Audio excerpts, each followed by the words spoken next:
Jays are in town for a 4-game series. This is the first of 4 tonight. Blue Jays wrapped up a big portion of their schedule that saw them play a lot of the American League East teams. They played 28 of their first 35 against the American League East, and now they're going to switch gears a little bit, Pat. Yeah, they get to work on the American League West. You got 4 with Houston, then you got 4 with the Los Angeles, Seattle, Chicago White Sox. We do not see another American League East team until June the 12th. So I think right now it's a chance for somebody, Blue Jays, anybody in American League East, because they're playing outside the division now, to make some hay right now. Maybe you can gain some ground instead of beating up on everybody within the American League East. You can start making some hay and getting some distance between each other. There are thunderstorms in the area. The roof is closed here in Houston. It's 26 degrees outside, and there's a flood warning around in the local area. Let's take a look at the lineups for the Blue Jays, and the Blue Jays lost 3 of 4 here last year. They finished up playing the month of July here. First game they won, and they lost 3 straight. Starting lineup tonight: Devin Travis top of the order, Josh Donaldson, Jose Bautista in the DH spot once again. He's got good numbers against the starter tonight.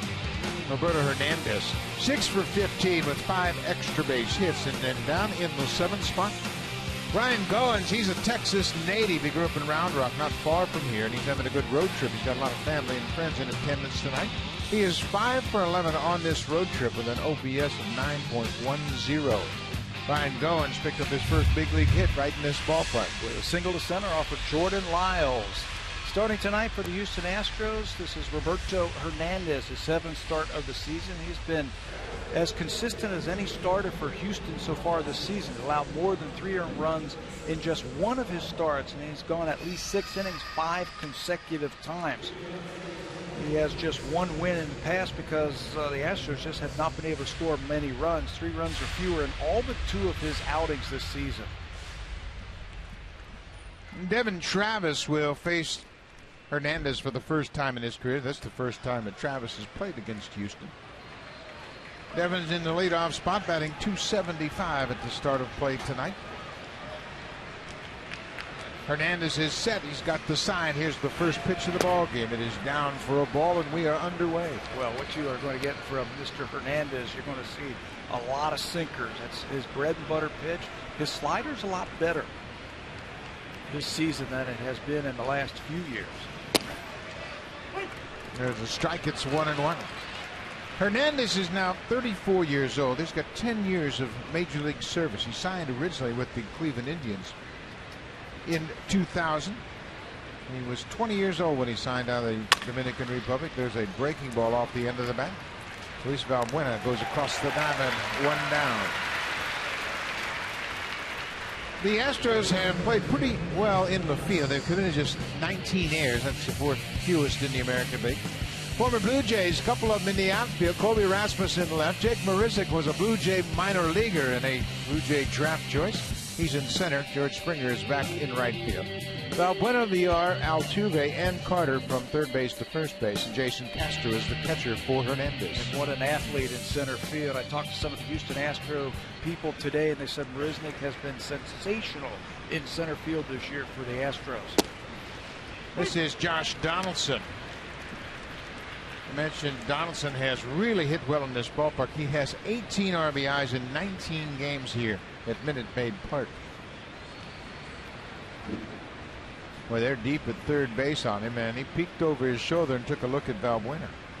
Now he's thinking, should I bunt one down here? No. Get on base? No. He hits so well here because he's a pull hitter, and he can knock the ball out of the ballpark. It's very short down the left field line here. How do you approach hitting here because of that short porch? I would approach it the same way you approach hitting in Fenway Park. Think about the big part of the ballpark, and if you get a hanger, shorten up your swing and get it up in the air.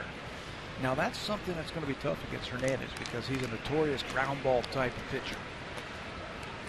He throws a lot of ground balls, and throughout his career he's thrown about 2.5 ground balls for every fly ball he throws. He's 6th in the American League this year in ground balls to fly balls. But he has given up 4 home runs already this season. Looks like a changeup. He bounced on the dirt. Donaldson played for the Oakland A's. They were in the American League West with the Houston Astros for the last couple of years. He's had a lot of at-bats here, and those are the numbers we're talking about. .397 average in this ballpark with plenty of damage. There's that slider. It missed. His usage of the slider has gone up this year, about 20% now. He is going to throw that slider, especially to right-handed batters, and he's keeping it in a good spot on the strike zone. Batters are only hitting 150 off of it. Well, he got away with one there as Donaldson fouled it back. That's what Donaldson was looking for, that pitch up out over the plate that he could drive. Pitchers will do that away, away, away. You can see that on pitch tracks. Sliders and fastballs down and away, and then that one shot up and in. He took one shot to try and get Donaldson out, and Josh missed it, fouled it back.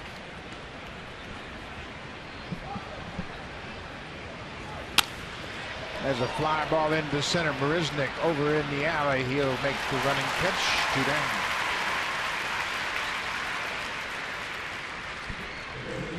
Roberto Hernandez had a terrific season in 2007. He finished 4th in the Cy Young Award voting. His teammate CC Sabathia in Cleveland won the Cy Young that year, but he was 19-8. But it's a different story after that great year. Has not been the same for Hernandez. He lost that slider. He lost the ability to sink the ball.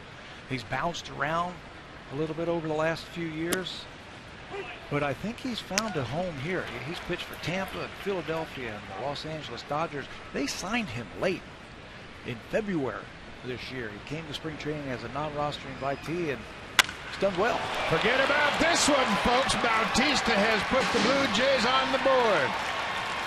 Jose Bautista had been in a long home run drought. Not anymore. That's home run number 6. And just like that, 1-0 Blue Jays. 14 games it has been for Jose Bautista. The last time he circled the bases like this in the home run trot. Told you that Hernandez has that good sinker, but when it doesn't sink, it straightens out, flattens out, and that gives the advantage to the hitter. Look at that ball right there, right in the wheelhouse, in left field again, not very deep. And that's an easy home run. That'd have been a home run anywhere. That ball was crushed. That's a good sign for the Blue Jays. They mentioned that Hernandez had given up 4 home runs, and when he's up in the zone, he becomes hittable. This is Edwin Encarnacion. Edwin had his 14-game streak snapped. He reached base in 14 straight. He went 0 for 4 last night in Baltimore. He got one. Forget about this one. Back to back. Up on the railroad tracks. Number 8 for Double E. Up in the zone, and it goes a long way. Yeah, he's very ordinary again when he is not down in the strike zone with that sinker. He's coming off his best outing of the season, pitching into the 8th inning against Los Angeles, giving up just 2 earned runs. Well, it's taken 2 swings, and the Blue Jays have their 2 earned runs already here in the 1st inning. Edwin is heating up. This ball up and out. Back to back, and that one's up on the track. Way back. Number 6 for Bautista, number 8 for Encarnacion. This is Kevin Pillar. He's got a home run history here in this ballpark. The Blue Jays, they have gotten off to fast starts in the past. They have hit 1st inning home runs quite a bit this season. You can see Castro trying to encourage his pitcher to calm down. Here's that 1st inning home run list. The Orioles lead the pack with 38. The Blue Jays now one behind the Astros with 31. Both teams, the Blue Jays and the Astros, built on power. Pillar bounces it to 3rd. Buena has it. The inning is over, but the Blue Jays with 2 outs and nobody on. Jose Bautista, maybe he's getting a little bit healthy. No doubt about the first one. No doubt about the second one. 2-0 Blue Jays.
Houston Astro, former Blue Jay farmhand Jake Marisnick is leading it off. Jose Altuve. Nobody has more hits in baseball since the start of 2013 than Jose Altuve. He has 448 hits, won the batting title last year. And then down in the sixth spot is the catcher. He's put up good numbers against the Blue Jays for his career. A .310 average with 4 homers and 10 driven in. The Astros are an all-or-nothing team. They strike out a lot, but they hit a lot of home runs. So you're going to have to keep the ball down. Drew Hutchison gets ready for his 8th start of the season. 3-0 with the earned run average and played it at .669. The Jays have scored a lot of runs for him. Hutch's next win will be his 20th of his big league career. Looking to win consecutive starts for the first time since winning 3 straight just about a year ago, May 16th through the 26th. The Blue Jays have scored at least 6 runs in all but one of his 7 starts this year. He leads the majors in run support, 11.15 runs while he's pitched. This is Jake Marisnick. He's 24 years old. To mention, he's a former Blue Jay farmhand. He was drafted in the 3rd round in 2009. He was traded to the Marlins in the big trade in 2012. There's a good fastball, and that's a strike. And strike 3 to Marisnick. Well, fastball command is important for Burley. He throws 83. Hutchison throws 93, but it's still about command and movement. And that's the importance of Drew Hutchison. He has to have fastball command. You can mix in a slider every now and then and a changeup, but if you can paint that fastball like he did right there, 3 up to Jake Marisnick, you're going to have success. Hutch said in his last start he felt like he had a good fastball. That was against Boston last Saturday. Altuve goes after the first pitch and gets another base hit. Jose Altuve, he loves that first pitch fastball. A 1-out single. Defensively, a little different look tonight. Chris Colabello played right field in Baltimore. He's in left field here tonight. Kevin Pillar's in center, and Ezequiel Carrera is in right field. Collison and Goins on the left side. Travis and Encarnacion on the right side. Josh Thole is behind the plate. It's an interesting move tonight by John Gibbons. Well, it was a long night last night. Blue Jays got in about 3 o'clock in the morning here at Houston from Baltimore. They want to keep Russell Martin strong into September, so Josh Thole's going to get the start today, and they also want to have Russell Martin catch the knuckleballer and face the left-handed pitcher tomorrow, just to stay fresh with that. So Josh Thole gets the start tonight against the right-hander. Plus, it's really important that Thole doesn't face Keuchel. Dallas Keuchel's a lefty. Martin goes into the game tomorrow, so you get a right-handed bat behind the plate. This is Luis Valbuena. Valbuena was with the Blue Jays in spring training in 2012.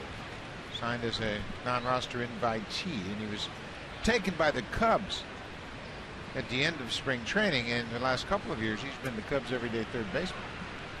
And he comes here and becomes the everyday third baseman. He's not hitting for a very high average, but he does have 8 home runs. Sounds like describing the whole lineup. The whole team. Everybody but Altuve. Altuve and Marisnick hitting over 300, top of the order, but everybody else scuffling to get over 200.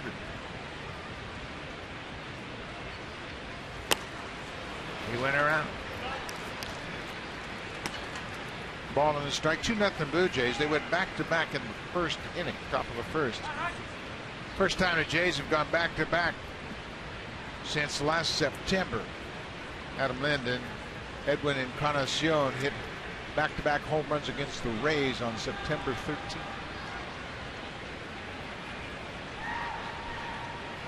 Now Altuve is a threat to run. He's 11 for 15 in stolen base attempts. There he goes. Pitches down and in. Thole's throw is bounced to the third, and that's the 12th stolen base for Altuve. Well, he gets just a quick start. His feet are so fast that a couple of steps and he is in full gear. That is why he is so quick down there. Watch the step. 1, 2, 3. He is straight steal.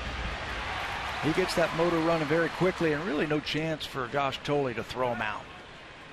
An aggressive slide into second base, and he picks up that 12th stolen base. Altuve, one of the premier players in all of baseball. fouled off the catcher's mask.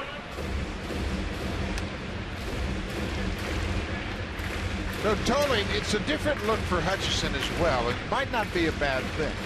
Russell Martin has been behind the plate for Hutch's starts to this point. This is the 8th time through the rotation. This is Hutch's 8th start of the season. And he's in a bit of a rut. He's 3-0. But all of his other numbers are a bit shaky, so it might be a good opportunity just to mix it up a bit and give him a different look behind the plate. Change it up, why not? You're losing a big bat in Russ Martin. But you got to keep him healthy, too. Well, and the good thing is, with Martin's out of the lineup, Bautista and Encarnacion have already homered. So that makes John Gibbons feel a little bit better. Russell's been as hot as anybody in baseball in the month of May, but he needs some time off. Yeah, he's been really battling that pitching staff, blocking a lot of pitches in the dirt. Again, it was a long day and a long night last night. 2-2. There's a flying ball deep to center. Pilar is back towards Towers Hill, and it's over his head off the hill. Altuve's around third. He's going to score, and Valbuena will stop at second with an RBI double. Kevin Pilar turned and burned toward that hill in center. They call it Towers Hill here in Houston, and he just couldn't close ground on it. And that was a long, long way out there. Breaking ball. We told you he doesn't hit for a high average, but he hits for a lot of power. And this ball is bombed to center field. Pilar can't come up with it. He goes up the hill. The ball rolls back down the hill, allowing Altuve to score from second base and holding him to a double. Valbuena at second. They changed his places with Altuve. That was a long double. This is George Springer. He is back on the active roster. He was on the 7-day DL for a concussion. Ran into the fence and missed 6 games because of that concussion. He is a bright star. John Gibbons was talking about him before the ball game today. He can be one of the best players in the American League, he feels. He's got an interesting background. He played baseball at the University of Connecticut. Generally, when you think about pro athletes, you think about basketball players coming out of UConn, but Springer was the 11th overall pick in 2011. He's got that combination of power and speed. A nice block by Toller. This has been a problem for Drew Hutchison all season long. His club will get a couple of runs and he'll give one right back. And he's aware of it. It's something he's trying to avoid, but he said, I need to put up a 0 after the team scores me some runs, and he's had comfortable leads several times this year. Where he hasn't been able to get through the 5th inning, or his record would be even better. And it's about command.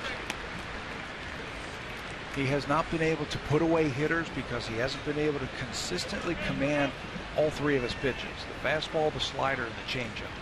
Right now he's got 2 strikes on Springer. He needs to put a pitch in there. He needs to attack him and make a pitch to get him out. That's a good pitch. Didn't get the call. Made that same pitch to Marisnick the first bat of the inning and got strike 3.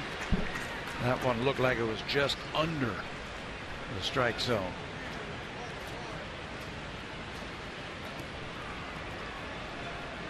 Hutchison making his 2nd start in this ballpark. He started that game last July 31st and was out of the ball game after 3 innings. Blue Jays would come back and win that ball game. Bautista tied it up in the 8th with a sacrifice fly, and Nolan Reimold hit a home run into the Crawford boxes in left. There's a walk. So after the strikeout of the leadoff man, single, double, walk. And Pete Walker, the pitching coach, is out of the Blue Jays dugout. Last Saturday against the Boston Red Sox, Hutch was able to finish those 5 innings, but it took him 106 pitches to get through that. That's another thing that he has talked about. He's talked about, I could have done a better job of putting guys away early. And if you put them away early, you get them out early, have a couple of 1, 2, 3 innings, or have one of those single-digit pitch innings, you get deeper into the ball game. This is a familiar face to many Blue Jay fans. Colby Rasmus, 2.5 seasons with the Blue Jays. He signed in January this season as a free agent to come here and play in Houston. Has a first pitch strike. Well, you made a great point about Hutchison. It's a matter of just being more aggressive. He struck out Marisnik on 3 pitches. Making pitches and doing a better job of putting them away. He had George Springer 0-2 and now lost him. And the pitch count is starting to zoom up again here in the first inning.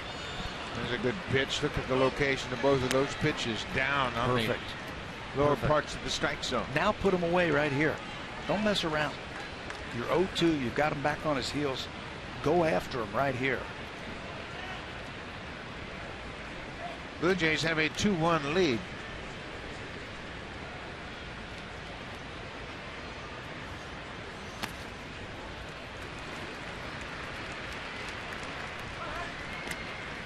You know, we have watched Colby Rasmus for the years that he was in Toronto, and the book on him is throw the fastball up, let her high. Breaking ball in the dirt, down and in from the right-hander, or a fastball up, and he will chase it. Go after it. The appeal down to the third base umpire, Mark Rippinger, and he said he went around. Rasmus, the second strikeout victim of the inning. Well, I think Hutch, this is a good matchup for him because he's a strikeout type of pitcher and he's facing a free swinging Houston Astros team. The strikeouts per 9 innings in the month of April, it was at 7 per 9 innings. Now it's almost 11 in his last start. He had a good breaking ball against the Boston Red Sox. And he had the amount of strikeouts against the Red Sox. A very patient team, a team that really likes to work the count. His strikeouts should go up against this team. He gets ahead of Jason Castro, the catcher. Checking with the home plate umpire Jeff Kellogg about the height of that strike zone.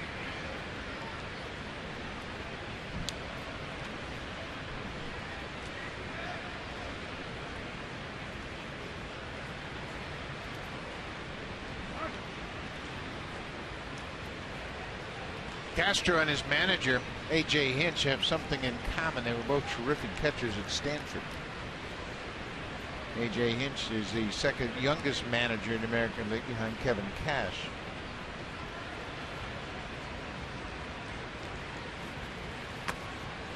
Breaking ball around the outside corner. There's A.J. Hinch. He has managed before. Hinch managed the Arizona Diamondbacks 2009 and 2010. He'll turn 41 tomorrow. He was also the assistant GM for the Padres for 4 seasons. And good friends with John Gibbons. When he was in San Diego, John Gibbons was the Double-A manager, so they worked together. Got to know each other in that organization. When you see the man on the left of the manager, that's Trey Hillman, who was coach with John Gibbons in Kansas City. Yeah, he was the manager. Gibby was his bench coach. Yep.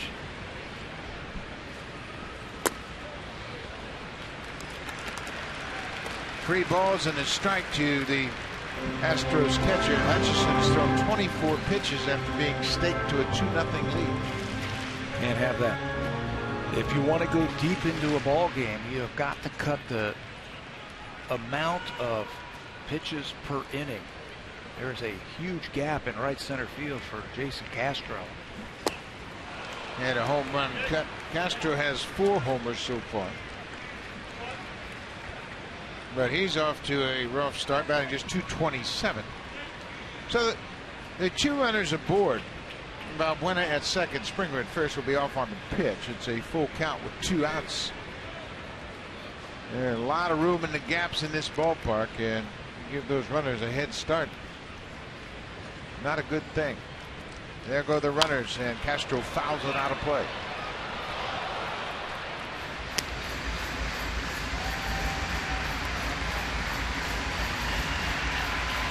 So the base runners will return. Hutchison trying to protect this lead here. If he has confidence in his breaking ball, this would be a good time to throw it right here. He has seen a lot of fastballs in this at bat. If you feel good with that slider, you can get him. Strike three called. Castro had tossed the bat aside thinking it was ball four, but ironically Hutchison strikes out the side in the first and maintains the one-run lead. 2-1 Blue Jays after one in Houston.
On Sports.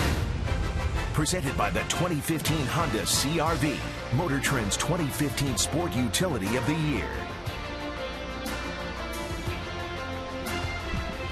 Welcome back to Houston, Texas. It was a rainy, overcast day. Pitching coach Pete Walker, after visiting the mound in the bottom of the first, R.A. Dickey with some encouragement for the youngster, but he gets out of the first inning with a 2-1 lead. Chris Colabello takes one upstairs from Roberto Hernandez. Colabello went 0 for 4 in the game. Blue Jays managed just 1 run on 4 hits against the Orioles last night. Miguel Gonzalez, 7 2/3 of 3-hit ball. He was dealing. Not just a single run, it was an unearned run. He was dealing. Blue Jays could not pick up his fastball last night. Another off-speed pitch. Marlins strikes Colabello. Had a 2-hit game on Tuesday night. And an RBI in that game. 2 hits on Monday night in a 2 for 3 ball game. There's a fastball on the corner.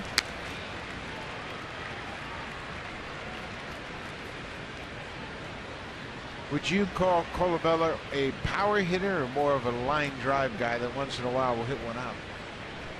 The latter. I think he's more of a line drive type of hitter. If you make a mistake, he can hurt you.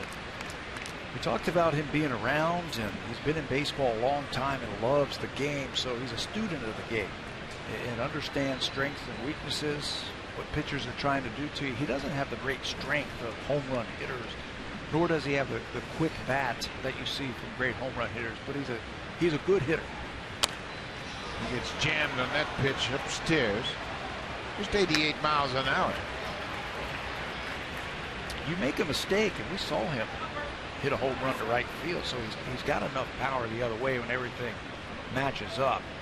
But generally stays in the middle of the field, and that's why the defense is pretty much straight up against Colabello. He hit that home run against Wade Miley to right center at Rogers Center. Drives this one down the right side, but well foul. Colabello, of course, is a journeyman. He played 7 years of independent ball. His manager in Worcester was Rich Gedman, former Red Sox catcher. And he really credits Gedman for maintaining a positive outlook on your time playing, and the fact that you can't ride the roller coaster of emotions. So Gedman really helped him not only in baseball but in life's lessons. Yeah, he had a lot of nice things to say about Getty. That's popped up behind home plate. Castro back, and he'll watch it over the screen out of play. Didn't he say it was almost like a father figure to him in the game of baseball? Yeah, and it was an interesting situation because Gedman actually released Colabello just about 10 days after he signed. But Chris didn't leave the ball club. He just kind of hung around because he liked baseball. He actually helped the clubhouse guys set out the spread a couple of nights, and they had an opportunity to keep him. And Gedman said, "Man, you must really love it here, so we're going to keep you." There's a base hit up the middle. Good at bat for Colabello. Leadoff single here in the second. Long at bat. That's what you want to do. Let's check in with Jamie Campbell.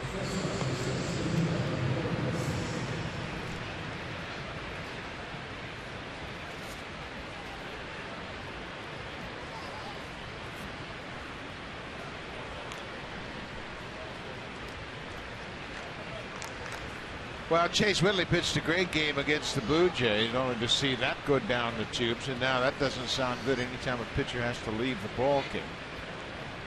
Erasmo Ramirez has held the Yankees to 1 hit over 5 innings. Ryan Goins bunted it foul. There are just so many injuries around baseball, it's hard to accept, really, and everybody deals with it. Just when you start to feel sorry for yourself, all you have to do is look around to other teams. There are so many players on the disabled list. I think you can put together 4 teams in the American League. Just in the American League of players on the disabled list. Hot shot. That's going to be a double play. Villar to Altuve. Back to big Chris Carter. Goins hit it right on the button, but right to the shortstop, Jonathan Villar. And on top of being an outstanding offensive player, the second baseman for the Houston Astros, Jose Altuve is an excellent defender. That's 19 double plays he's been involved with this season. Get to the bag, find the bag, and then use that quick release and strong arm to finish off the double play. So the catcher, Josh Thole, batting in the 8th spot.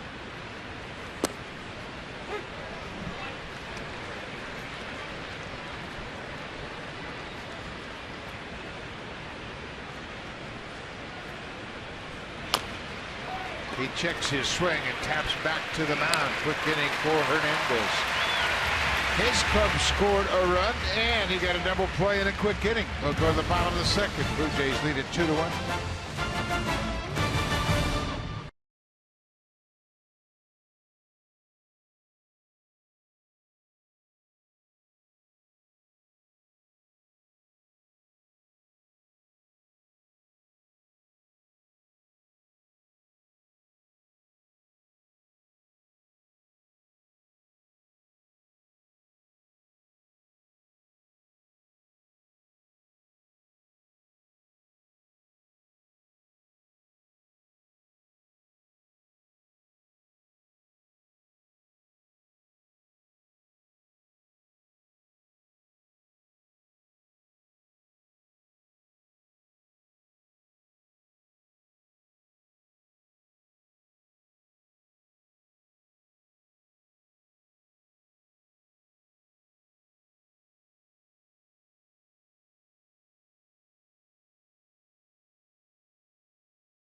Blue Jays Country Day presented by TD. It goes Sunday, May 24th as the Blue Jays host the Mariners at 107. The first 20,000 fans will receive a Blue Jays trucker hat. Special appearances by Jess Moscoli, Chad Brownlee, and Gord Bamford. BlueJays.com is where you go for tickets for Blue Jays Country Day, a very popular day at the season. Buck? Should be a great way to come out and enjoy a ball game with the Blue Jays as well. Seattle currently 5.5 games back in the AL West behind Houston and the Angels. And we'll see both the Angels and the Mariners on their next homestand. Hutchison delivers a first pitch strike to big Chris Carter. Carter batting just above 53. He's one of those all or nothing guys. He's got a big power swing. And when he's hot, he can hit it out of any ballpark. Got to pitch him in so he doesn't get extended. He tried to check, and Brian Arnoa down at first said he did. So it's 2 balls and a strike.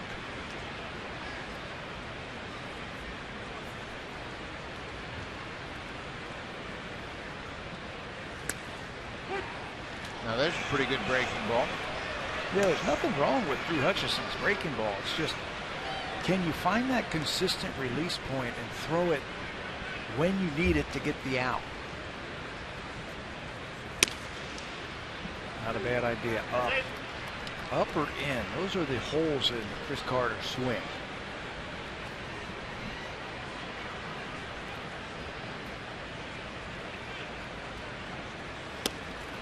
There's another strikeout. He threw that fastball in a good spot.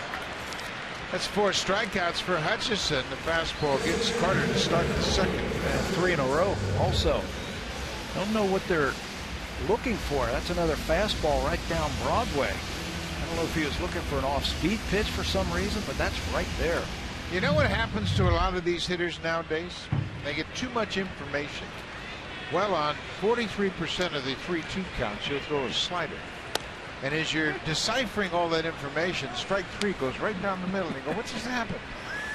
What did our buddy Yogi Berra used to say? You can't hit and think at the same time. That's right. This is Preston Tucker, who's the DH. But there's so much information available, and it tells you how many degrees the breaking ball breaks, and what speed he throws his fastball, and how many times he'll throw his fastball in the 3-2 count. And if you're thinking about all those things, trying to evaluate, okay, is this the count where you're supposed to throw me a breaking ball, or this one a fastball? And you can't step out of the batter's box. You know what? None of that means anything. No thinking involved there. Preston Tucker got a high breaking ball and jumped all over it and singles to right with 1 out.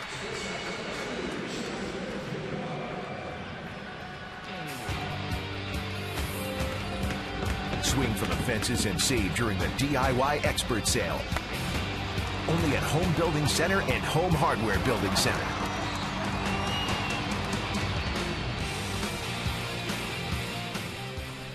Number 9 hitter is the shortstop, Jonathan Villar. He is a super utility player for this team.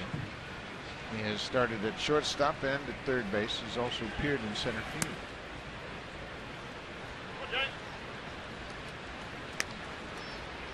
I don't know if you want to be a young shortstop at the major league level with the Houston Astros, because they've got a prospect coming.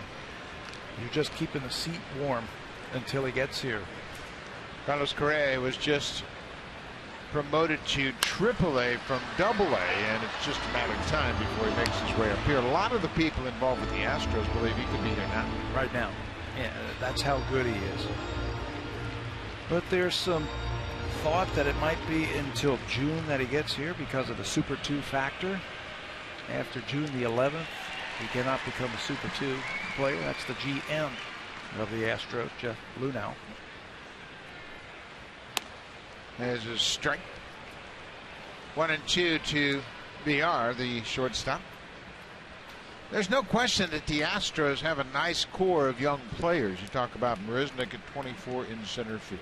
Springer's 25. He's in right. Altuve just turned 25. You got Castro coming. I mean, the Correa, the shortstop, coming. He's just a kid.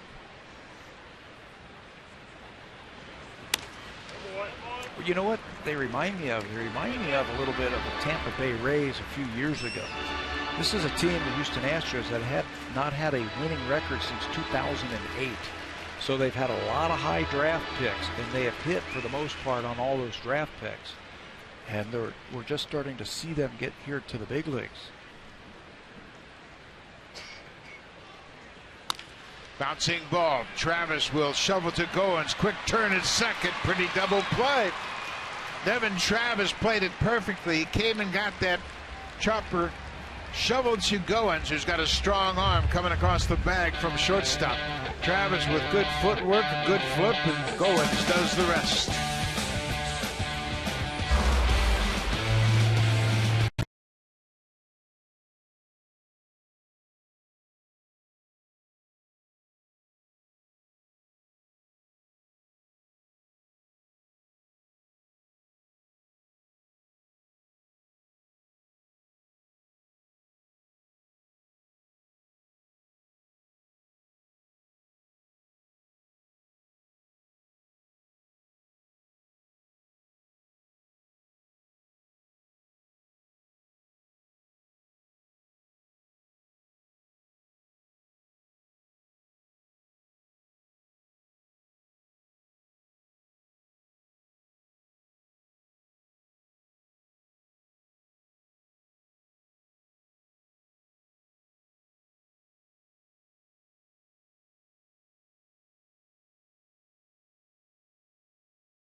At Liverpool taking on Crystal Palace. Gerard will be addressing the crowd, and there will be a big, huge honor for him. He's going to be presented by a club with a special award. Great game coming up noon Eastern, 9 o'clock Pacific this Saturday right here on Sportsnet. Yeah, Barry, it's a very special game because Steven Gerrard is retiring his 17th season. He's 34 years old, and he's going to hang up his cleats. It's going to be a very emotional time for him, I'm sure. Ezequiel Carrera, the right fielder tonight. Carrera and Colabello have flip-flopped here in this ballpark. Left field is a much smaller area to defend than Carrera, the better defensive player of the two, playing in right. Lots of room in right field here and right center field. So John Gibbons wants a little bit more speed in right field. If you remember in Baltimore, they were flipped. Colabello was playing right field.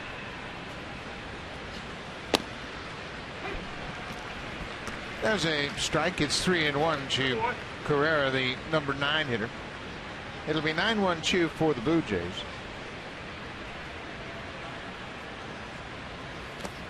Ball 4, leadoff walk. That's the first walk issued by Hernandez. That is a cardinal sin right there. Number 9 batter walking the number 9 hitter. Hernandez has always had pretty decent command and control. Not a big strikeout pitcher. Lots of ground balls, though. Now, we mentioned his best year of his career was in 2007. He was 19-8 with a .306 earned run average for the Cleveland Indians. They won the Central. The 19 wins was the most wins by a Cleveland right-handed pitcher since Bert Blyleven won 19 in 1984. Long time. He went to the postseason, and he was a big pitcher for them down the stretch. He went 5-0 in September and was the American League Pitcher of the Month in 2007 for September. Carrera thought about breaking at first. He may have slipped a little bit. Now he's going to ask for time and do a little groundskeeping over there. He had a pretty good break, but I think he lost his footing once he tried to push off. That's when you put the brakes on right here. You see him start to take off and then hold up. That's one element that he can bring to this team. He can run a little bit, and they're hoping that he could steal a few bases for him. There he goes. He got a good jump. Castro's throw is short of the mark. A short hop throw to second. Altuve was a little bit on the move when he got to the bag, and the momentum just kind of took him away from the play, but it was a short throw. 8 for 21 now and throwing out base stealers as Carrera takes off. You can see it's a straight steal as he didn't look in. There's Altuve with the ball. If that ball doesn't bounce and he has to bring his hands up, they might have had a shot. Well, we've been watching the best at work lately. Russell Martin, the way he's been throwing has been incredible. Travis drives it down the right side. It's going to get down for an extra base hit. Carrera's around third. He's going to score. And Devin Travis, boy, isn't that typical? You think about doing something for the good of the team and moving the runner over, and you get yourself an RBI double. And it's just built in for what he can do. Watch the inside out swing right here. He hit the ball down the other line. 17 opposite field hits now for Devin Travis. Just use your hands and shoot the ball the other way. He is also very good with runners in scoring position. Good piece of hitting right there. Just let the hands come forward, the barrel drag just a little bit so you can move that runner, and he gets himself an RBI. Well, he's been scuffling a little bit at the top of the order, and just simply by thinking about hitting the ball to the right side, he had a good approach, ends up with an RBI double. Brent Strom, the pitching coach, out with a few words for Hernandez. And that leadoff walk. We walk the number 9 batter. You know he's going to come around and score, and he does. You're just asking for trouble. For Travis, that's his 26th RBI of the season. That ties him with Kendrys Morales of the Royals for 5th place in the American League.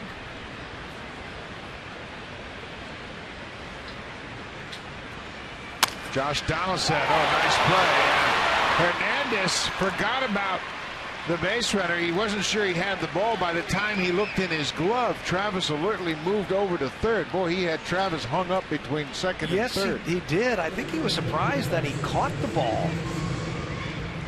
And then when he did, he looked into his glove. There it was. By that time, Travis had already taken off. He looked. Oh, there's a guy at third base, and that was too late then. He elects to get the out over at first base, but a heads-up base running right there by Devin Travis. He moves up and gives Bautista a chance to score that run with a fly ball. So Bautista and Encarnacion went back-to-back in the first. It was just the second time they have gone back-to-back with homers. The last time they did that, June 19th, 2012 at Milwaukee. Well, you got that base open. Unless he throws a mistake here, I can't believe he's going to try and pitch to Jose. Jose is now 7 for 16 against Carmona with 2 home runs. Boy, that's a mistake. It should have been a strike. It should have been outside. Everybody missed that one. It looked like a backup slider. Backup slider, and it looked like, according to pitch tracks, that it was in the strike zone, but it was called a ball.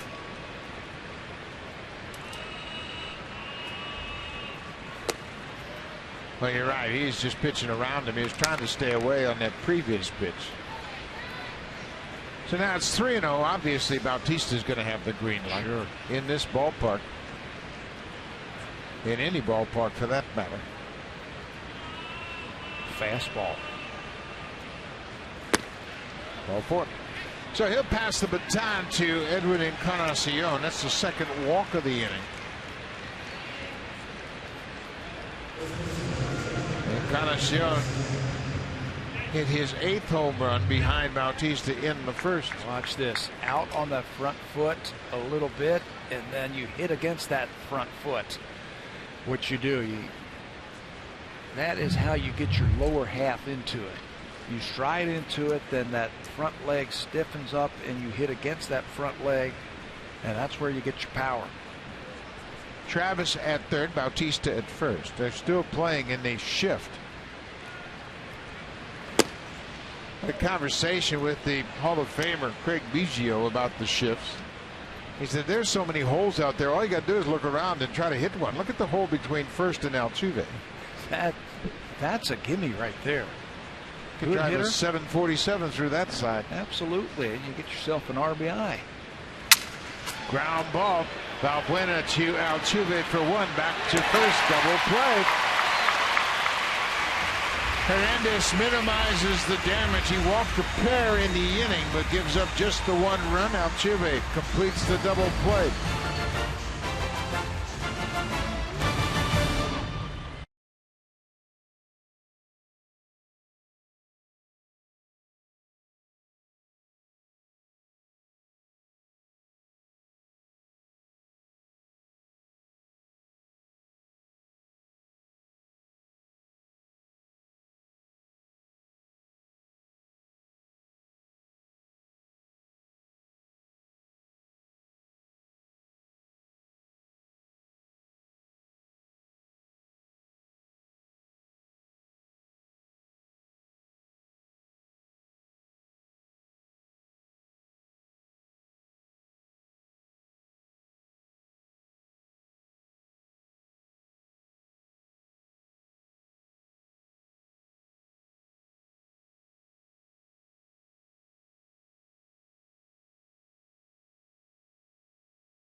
A ball deep to center field, and Pilar ran up Taos Hill. The ball was over his head, and he had to come back down to get the baseball.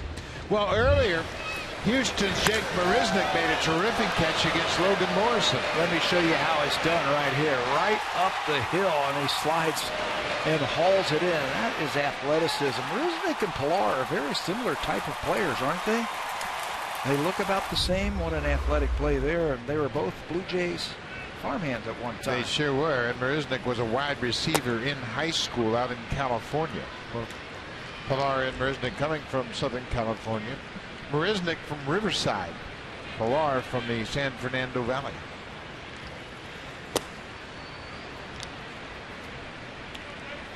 Marisnick had a terrific season in 2011 in Lansing in the Midwest League. He had 320 there. That put him on the radar for the Blue Jays, for prospects. Well, it did the same for Pilar. He was the MVP of the Midwest League when he played at Lansing, and that kind of got his career front and center.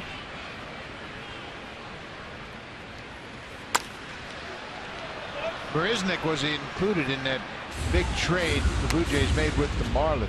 Danny Echeverria, Henderson Alvarez, Yunel Escobar. Now went down to Miami. In return, Josh Johnson, Mark Burley, Jose Reyes, Justin Nicolino, a left-handed pitcher, also went to Miami in that trade. Emilio Bonifacio came back this way, and the only ones left now are Burley and Reyes. Marisnick subsequently was traded from Miami here to Houston. Back-to-back fastballs inside. Now it's a full count. Part of the problem that Hutch has had this year is retiring that first batter of an inning. You got to get that guy out. Make things a little bit easier. Just over 50% of the time he has retired that first batter. Tonight he's retired the first batter all 3 innings. He gets Marisnick for a second time on strikes. just powers a fastball right by Marisnick. Old country hardball right there. Here it is. Let's see what you can do with it. It looks like he lost his footing. His back foot slipped just a little bit. Comes up empty. Second time that Marisnick has gone down. Be careful on the first pitch here. First pitch fastball got Altuve a hit last time. This time he's taking all the way.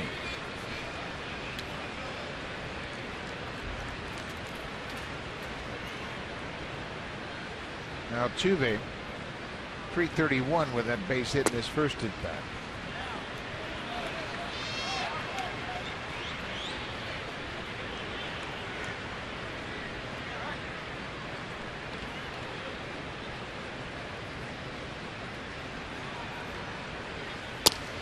There's a strike. Altuve and Mike Trout, they are unique in that they have hits and speed. Since 2012, they both have over 100 stolen bases, and they're the only two players that have over 500 hits and over 100 stolen bases since 2012. Altuve during that time is at 307. Trout's hit 310. And of course, Trout has much more power. He has 102 home runs compared to Altuve's 23. Breaking ball, he just strokes it to right, but Carrera is there, makes the catch. 2 down. I'll take either one of them on my team. Absolutely. We mentioned Altuve. He just turned 25. I think Mike Trout's 23. You can build around either one of them. They play premium positions. Trout in center field. We'll see him when we get back to Rogers Center next week. Altuve at second base. He's been an all-star twice already in his career. And Mike Trout, of course, has been MVP. As I said, they're both good players. Hutchison gets ahead of Valbuena. Valbuena originally signed with the Mariners. He's bounced around a little bit in his career. Shows Bunton takes the ball. Drew Hutchison needs a quick inning. He has 5 strikeouts already. He needs a couple of the 1, 2, 3 innings so he can pitch a little bit deeper in the ball game.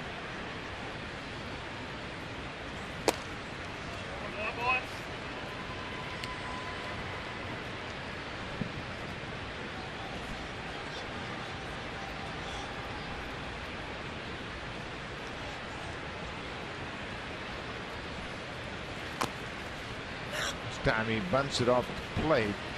Donaldson, the only defender on the third base side of second, so he thought maybe if I can get aboard. Remember, this is a home run hitting ball game. Yes. They get a guy on, and next guy runs into one. It's a brand new ball game. He wasn't giving in to him, though. He was like, okay, you want to bunt? Let me see you do it. He stayed deep, and now with 2 strikes, obviously, he's going to stay back there.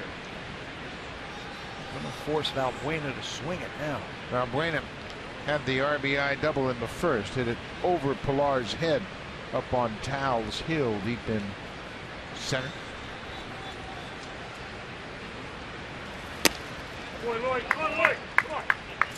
I think one thing Drew Hutchison is going to learn as he gains more experience is the ability to throw an 85% fastball, where you just get it and you kind of throw it. Steve used to call a dead fish.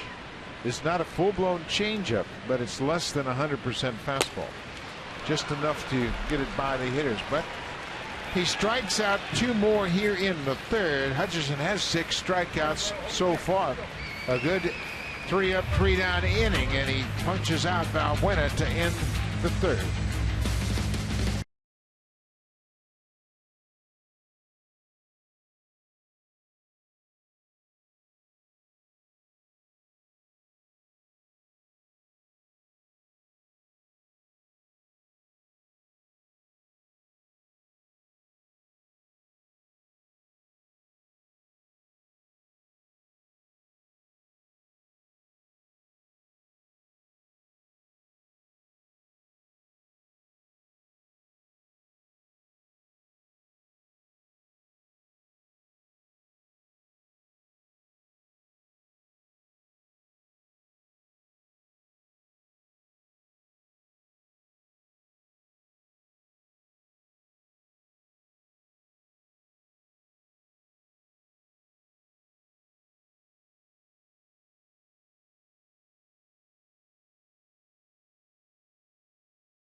Jays on Sports.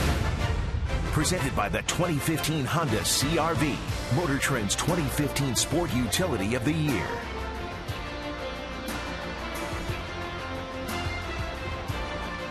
Back here in Houston, the Blue Jays have a 3-1 lead, and Kevin Pillar goes after the first pitch. It's a chopper to third. Valbuena throws to Carter, one down.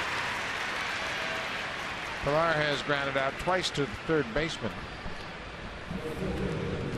The Astros have gotten off to a great start. They have gotten to within a game of their best start ever. They are 21-13. They are tied with the Royals atop the American League for the best record. And they are one win shy of their best start in franchise history through 34 games.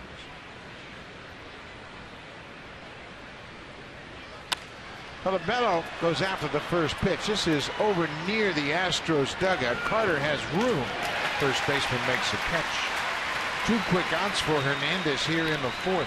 Do you know where they've made their greatest improvement from the last couple of years to this year? Pitching. They are starting to pitch the ball a lot better, especially in the bullpen. Well, what they did was they went out and rebuilt the bullpen. And A.J. Hinch, with his catching background, knows the value of pitching. They have 2 terrific starters in Colin McHugh and Dallas Keuchel. We'll see Keuchel tomorrow night. But they have rebuilt the bullpen, and it is the 3rd best bullpen in the American League. Brian Gaughan's hit into a double play his first time up. That's going to help you win a lot of games late. And that's what they have started to do, win games late.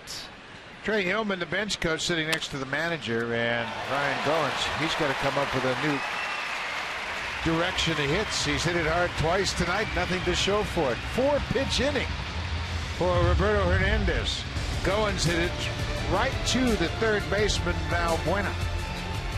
3 up, 3 down with minimal pitches.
Blue Jays baseball partnership and may not be reproduced or retransmitted in any form.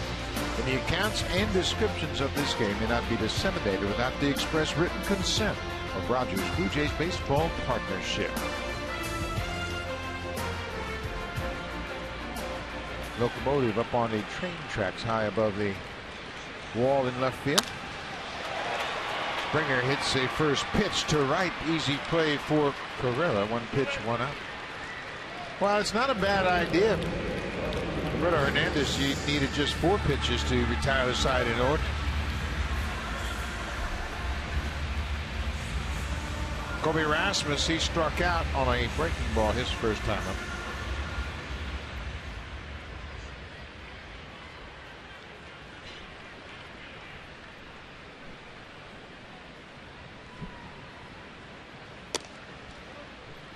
Rasmus hitting .230. He got 6 homers and 13 RBIs.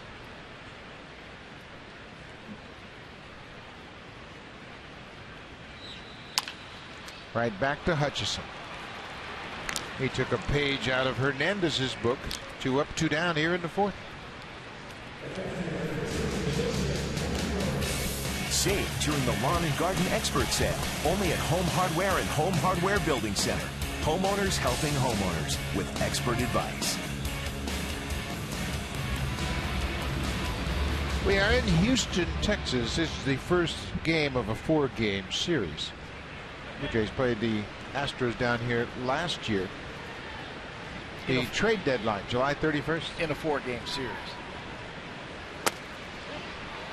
Jason Castro goes around. They won the first game and then got blitzed in the last 3 games.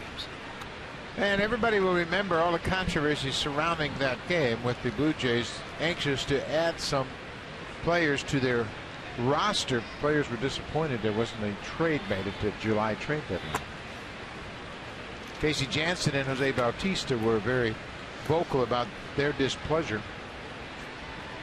And then they got sidetracked, and Houston took the final 3 games of that series. Yeah, that's something. You just worry about what you have to do out on the field, right? Ground ball. Goins cuts in front of Travis. What a nice play by the shortstop. Quick inning for Hutchison. Took him just 6 pitches as the pitchers are starting to pound the strike zone. Good defense, and they're playing in that shift, so it's unusual, but there comes the shortstop right in front of Travis. Goins makes a good play to end the inning. Now it's time for a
Market regular season game live or on demand in true HD.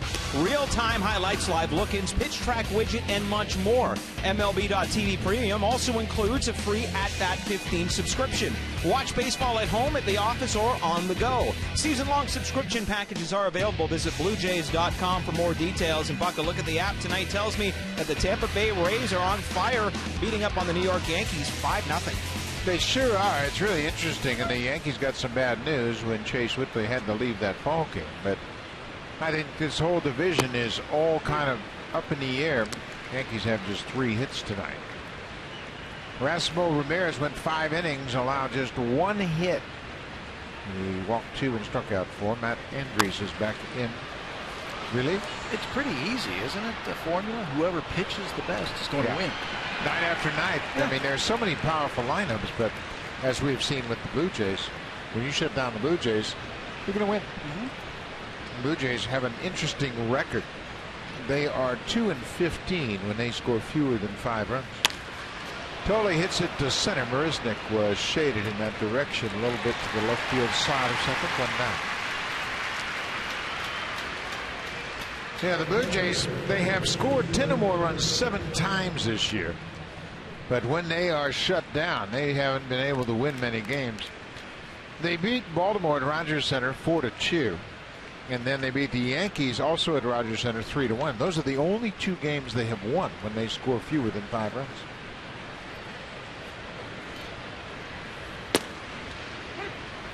Ezequiel Carrera, the right fielder.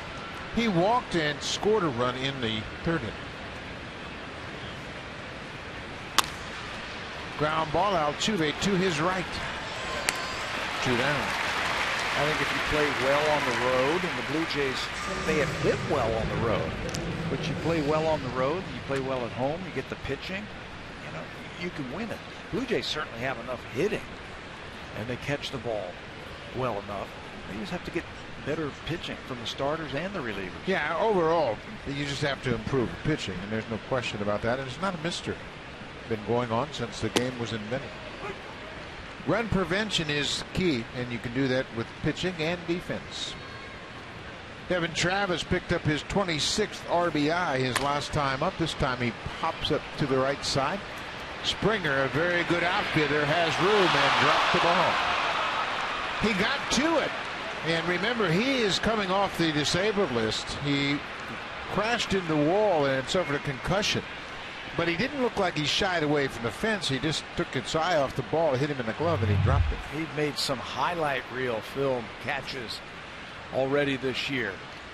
But yeah, he did. You could see him look down right at the last second to see where that wall was and took his eye off the ball. Missed it. Obviously, he knows this park well. He had a couple full strides left before he got to that wall. So Travis has life. Watch the head and watch the eyes.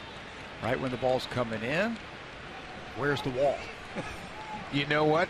That's the greatest illustration of what coaches tell youngsters. Keep your eye on the ball. Look it into the glove. Bouncing ball to Hopper for VR. It's short. Another good inning for Hernandez. A 9-pitch inning for Roberto Hernandez.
From other stadiums. For Boston, it's the kettle corn. For San Francisco, it's the garlic fries. Here at Minute Maid Park, it is this lovely item right here. We have chicken, mashed potatoes in a waffle cone. Waffle cone's apparently pretty popular, so I'm going to actually take a bite of this little baby, and I'm going to tell you what it tastes like. Oh, it's good, Buck. I'm going to save some for you and Pat. I'm going to bring it up to you right now. Delicious. It looks great, Barry. The Texas Hold'em, a little cone with chicken and mashed potatoes and scallions. It looks pretty good. Quick, lock the door. I don't want it in here. Not after he munched down on half of it, but it's going to bring that up. Kind of inviting, huh? Different things you can get at the ballpark. What's your favorite thing you've ever had at the ballpark? Three-way cheese coney. A three-way? You didn't even hesitate. That's a easy. three-way cheese coney. And That's Cincinnati? yeah, that's two different things. Okay. A three-way is spaghetti, chili, and cheese. Skyline chili. Skyline I chili should on a know. hot dog and Yeah. chili and cheese. Skyline chili. It's easy. I'm an old-fashioned guy. I love the old Tiger Stadium sausage with grilled peppers and onions. That was pretty good.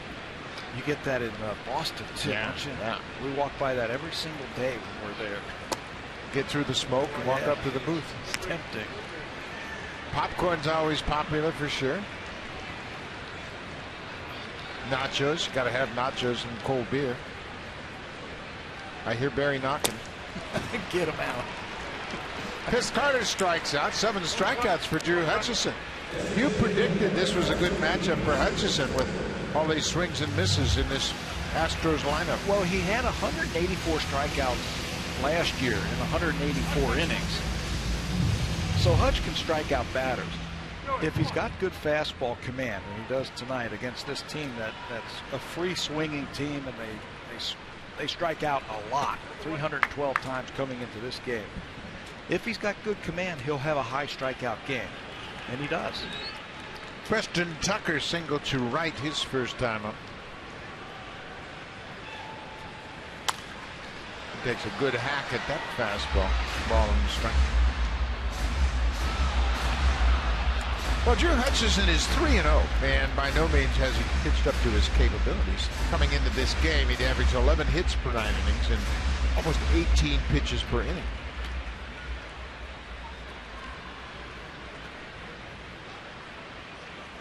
Well, that's a good pitch. Past Encarnacion down the right field line. Carrera plays it off the wall and scooped it in. Never really came up with it cleanly. He had a good idea. He played the angle very well, and he got himself in position to make a throw. But when he bent over to scoop the ball, he never got it in his glove. He had a chance at second base to possibly get Tucker, but he overran the ball just a little bit, dropped it a second time. In his haste to make a play, Tucker hits this ball right past Encarnacion down the right field line, right under the glove. And you're right, he played the ricochet off the wall nicely, but a little bit too quick to make the play. Preston Tucker's 2 for 2. Tucker's from Tampa, Florida. This is his first opportunity in the big leagues. It's the number 9 hitter, Jonathan Villar. He grounded into a double play in his first at bat.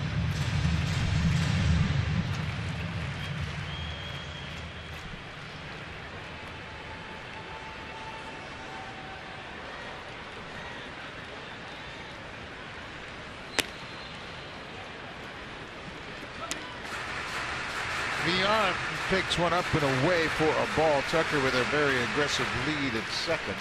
He has singled and now doubled. Why not put the pickoff play on? Goins has got his eye on him. Standing right behind him.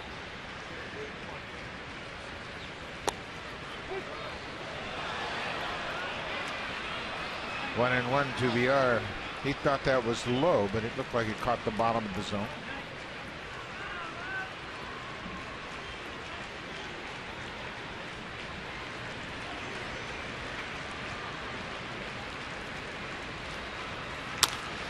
It's pulled on the ground, and Encarnacion backhands, throws on the run, and makes a nice throw to Hutchison. Hutchison caught that ball a little bit behind him, but he's so athletic he was able to make the play. Good play by Encarnacion as well. I think Hutchison's play on the other end was even better because he was handcuffed just a little bit on that throw. Encarnacion with the backhand and then the throw. And watch Hutch, he's handcuffed just a little bit, has to reach back, slow down, catch the ball, and then find the bag to record the out over at first base. Watch Hutchison's right foot. He kind of uses it as a break to give him a little break in momentum and allowed him to step on the bag. Good play on both ends. 2 down now. Back to the top of the order. Jake Marisnick has struck out twice. He'll be hard charging on that first pitch. Yeah, he has struck out twice on fastballs. He's going to be looking for it. And they start him off with a breaking ball. Very The smart. experience totally behind the plate. Very smart.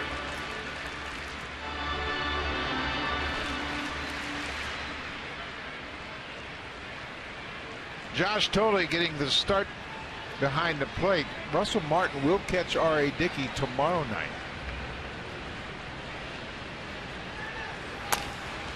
John Gibbons told us before the game that he felt it was important to give Russell Martin some time off. It was a late night into Houston. Martin a year ago caught 107 games, and he's certainly on a high rate of games, so he wanted to make sure that they don't wear him down here in May, so he's got a lot left in his tank in September. And Gibby knows he's swinging a hot bat. And believe me, it's tough not to write his name in the lineup, but short term it's tough, but over the long term I think it's the right move. Give him a little bit of a break. This is a strike right here as Brisnick is called for going around. Martin has played in 31 of the games this season. Blue Jays have played in 35. This is number 36, so Russell's played in just about all of them. Brisnick strikes out. Tolley stays on it, throws to first to complete the strikeout. 2 more strikeouts in the 5th, and that's the profile for the Astros. They'll strike out a lot. Donaldson, Bautista, Encarnacion when we come back to Houston.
Across Canada on the WWE Network for only $11.99 per month. Visit WWE.com/Canada for more. Buck Tabby, your door's locked. I've got some food for you. Yeah, we heard you knocking, but we thought it was the cleaning lady. Everything's bigger in Texas, you know, including that waffle cone. Yeah, it looks really good, Barry. Yeah, you might want to get a couple to go. Josh Donaldson, big hack on the first pitch, and Hernandez is ahead. Roberto Hernandez has needed just 12 pitches in the last 2 innings to retire 6 straight, 7 overall retired in a row. They have filled their team up, haven't they, with ground ball type pitchers? The Astros starters. I guess you have to compete in this ballpark. Yeah, and it's just like Colorado, just like Boston. You keep the ball on the ground, and the ballpark won't have much of an impact. But at the same time, you better have some good defenders. They have a great defender at second. Bob Wynn has played okay at third. He stabilized that position for them.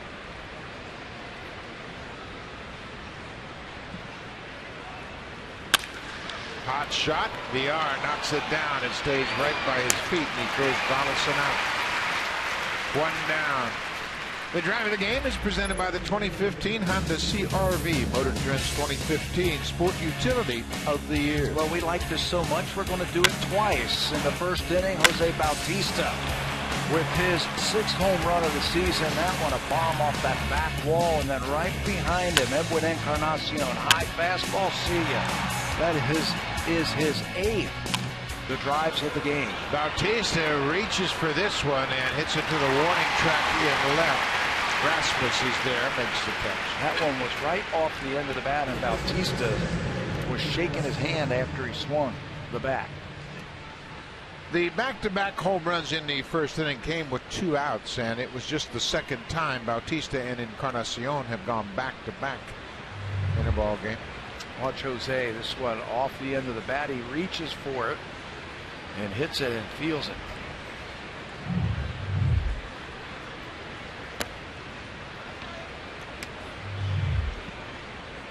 And you say, well, how can that happen when you hit it like that? His hand's not even on it, but the reverberation of that bat in your hand, I'm telling you, it hurts. Yeah, he was just in the process of turning that top hand loose, and it hit right off the end of that bat.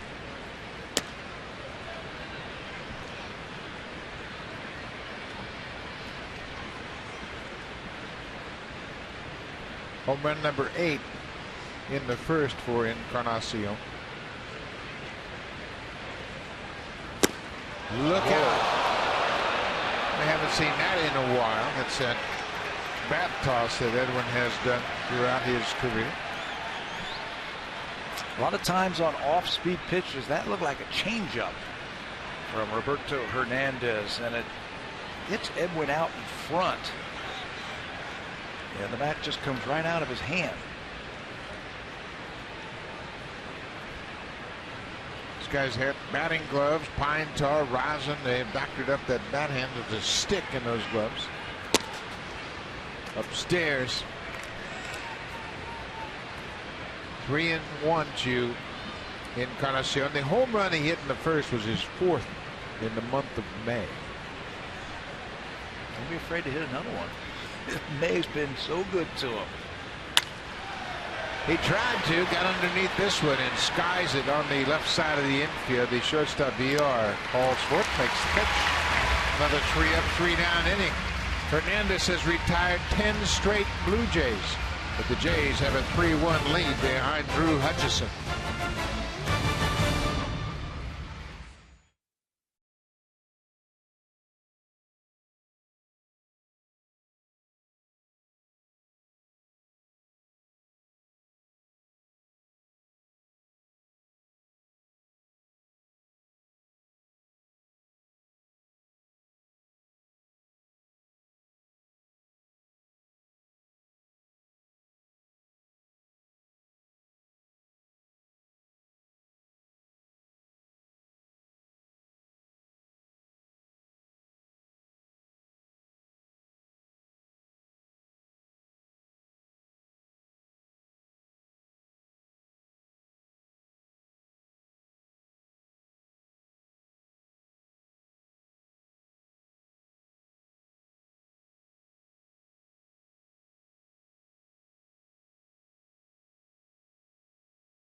Season, and it was a terrific season. And take a look at the numbers here. 340 average, 225 hits or more. And Ty Cobb has done it 3 times. Ichiro Suzuki did it in 2001, and now Altuve did it in last season. That includes the batting average, 225 hits and more than 50 bases, and Altuve a complete player for sure at second base. 3 players in Major League Baseball history have done that, put those kind of numbers together in a single season. 225 hits for Altuve. For a second baseman, that's the most hits by a second baseman in Major League Baseball since 1936. Charlie Gehringer of the Detroit Tigers did that. He had 227, 225 hits in one season. That is incredible. When Ichiro Suzuki accomplished those numbers, he was in his first season with the Mariners in 2001. There's a drive, and this ball is going to be over the head of Colabello, up against the wall in left center. Now Altuve is thinking about 3, and now he's going to stop. Full speed around second. He was going to watch that relay throw. If it was offline, he was going to hit the third. Altuve's second hit of the night. Tough to hit a triple to left center field because it's a shorter throw. The ball's on a line, but he definitely had thoughts of making this 3. This ball ripped into the gap into left center field over the head of Colabello, so it's extra bases. Once he came around first base, the play is right in front of him. He found another gear about halfway between first and second base and had thoughts of going. But being down by a couple of runs, he thought better with the middle of the lineup coming up and just held up with a double. Pete Walker out to have a chat with Hutchison. We are in the 6th inning. Hutchison has given up the leadoff double here. Well, that's one good thing. That's the first leadoff batter to get on base tonight against Hutch. Steve Delabar starting to loosen up for the Blue Jays out in their bullpen in left center. Bullpen is beyond the fence in left center. It's enclosed out there.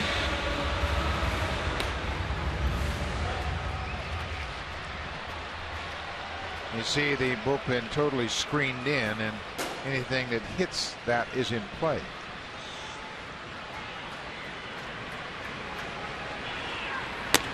Valbuena. Remember last time when Luis Valbuena was up, he tried a couple of times to bunt his way on. Well, Josh Donaldson has taken that away from him now.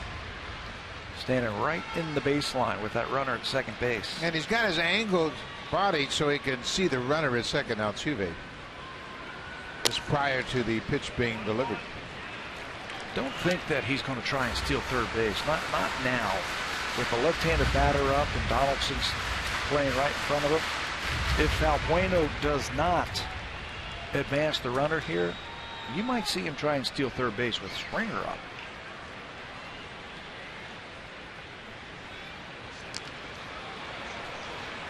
Just to shorten Altuve's lead at second. Altuve had a steal of second in the first inning. That was his 12th stolen base of the season.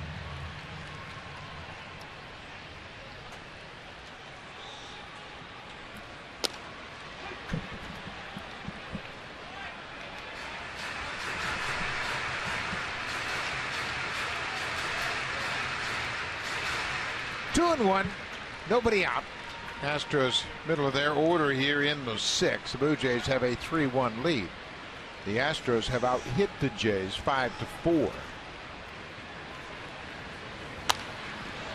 Big cut, foul back. He swings hard. Yeah. He got a chance to play regular over in the Cubs system and was the everyday third baseman, so he gained a lot of confidence. And the Astros right away in spring training, before spring was even under full swing, they announced he was the third baseman. Yeah, I remember you were saying, you know who the third baseman is? And I was like, Dominguez? No, he got sent down. Valbuena grounds out to the shortstop. Altuve moves to third.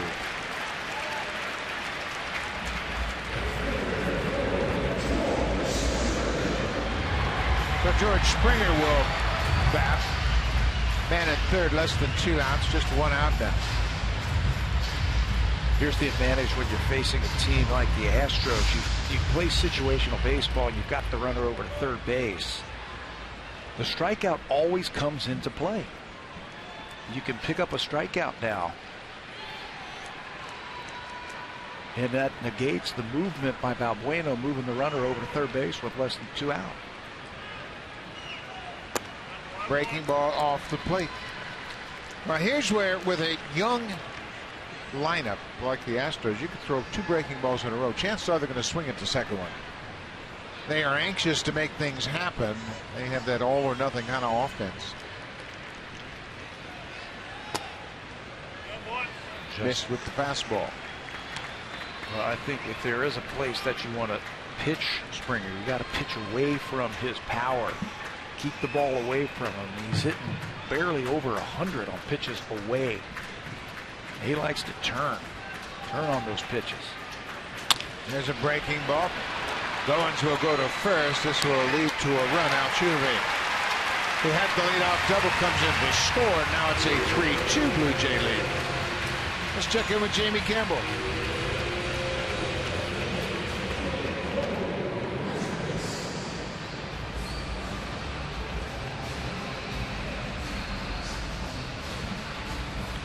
Thank you very much, Jamie. And the Giants and the Reds both trying to get things sorted out.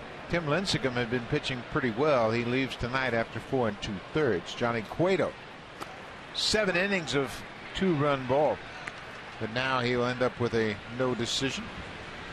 They are in Cincinnati playing in that game in the top of the 8th.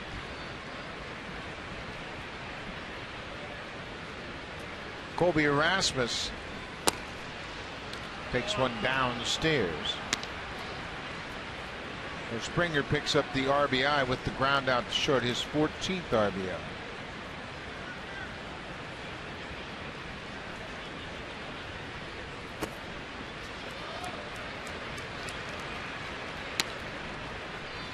Rasmus has always been a very good low ball hitter. He's got that patented left-handed uppercut swing. Low and over the plate. Down and in, though, with a slider, he tends to swing over the top of it. And up with the fastball, he tends to swing under it.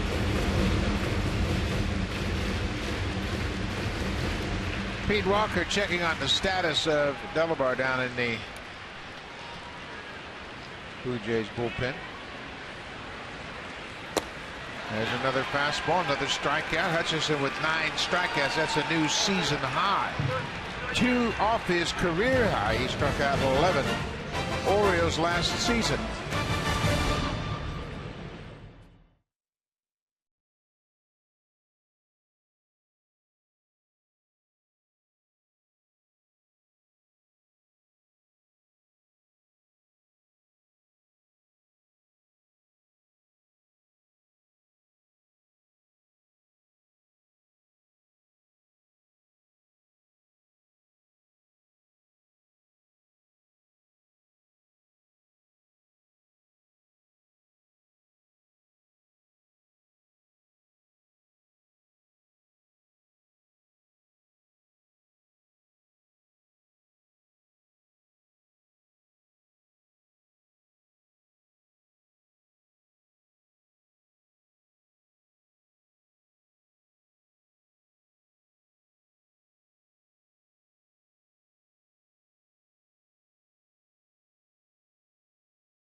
His night has come to an end. Another good start for Hutchison.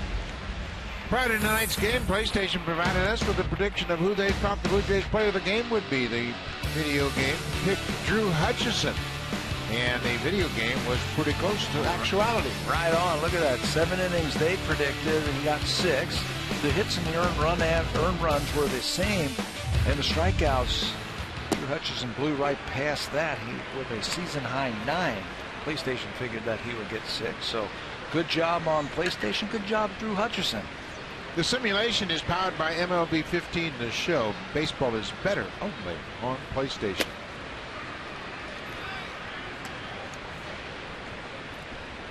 Roberto Hernandez pitching into the 7th inning has really settled down in the middle innings.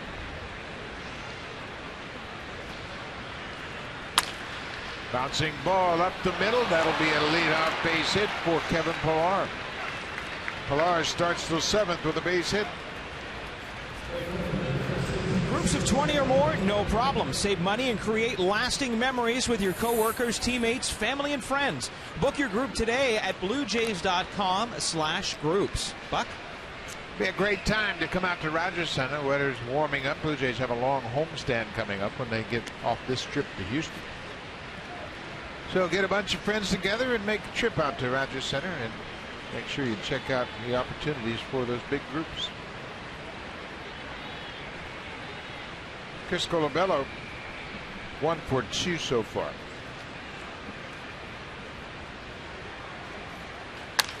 Drives this ball deep to right. Springer's not going to get it. It's off the wall.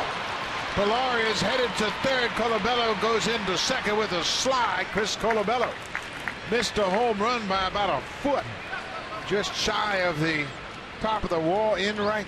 Last time he was up, we were talking about he's a good hitter that uses the whole field, and if you make a mistake, he's got enough power that he can knock a ball out of the ballpark. He came real close that time at hitting the ball out. First pitch, fastball out over the plate, inside out swing. That ball almost landed in the lap of a Blue Jay fan. Now you can see that Blue Jay fan out there wearing its jersey, but it's a double, second and third, nobody out in the infield. It's got to come in now. The Astros bullpen just now getting up to start to loosen up. The infield for Houston is halfway. Ryan Goins has hit the ball hard twice so far and nothing to show for it. He grounded sharply into a 6-4-3 double play in the second and lined out to the third baseman in the fourth. Here he's got to make sure he gets the ball up that he can drive to the outfield. Yeah, remember, Hernandez is a ground ball type of pitcher. So he's got that sinker going. That's Josh Fields now just getting up and getting ready. So make sure that sinker is up about thigh high so you can get the ball into the outfield. Off the plate outside. Hernandez hasn't thrown many pitches. He's been so efficient. He's had a couple of single-digit pitch counts in innings 4 and 5. And he hasn't struck out anybody. That'll keep the pitch count down.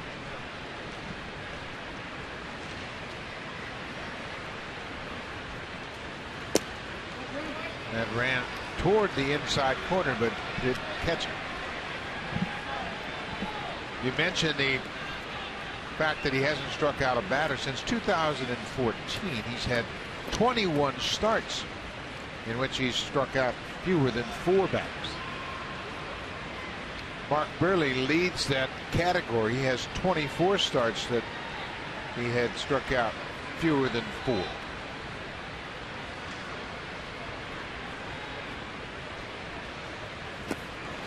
He chased a bad pitch. In that situation, he wanted the ball up and he chased one low. He wound up. Ryan wound up to try and hit that ball 9 miles. And when it wasn't in the spot that he was hoping for, he went ahead and swung over the top of it anyway. He wants a strikeout or a pop-up right here, so you have to have that plate discipline to make sure it gets into your zone. Oh, there's a good pitch, and that's the kind of hack you want. Even though it's up, that's a ball that you can drive to the outfield. Lots of Goins fans and family here, as Ryan is from Round Rock, near Austin, not far away. Got his first big league hit in this ballpark in front of his family and friends.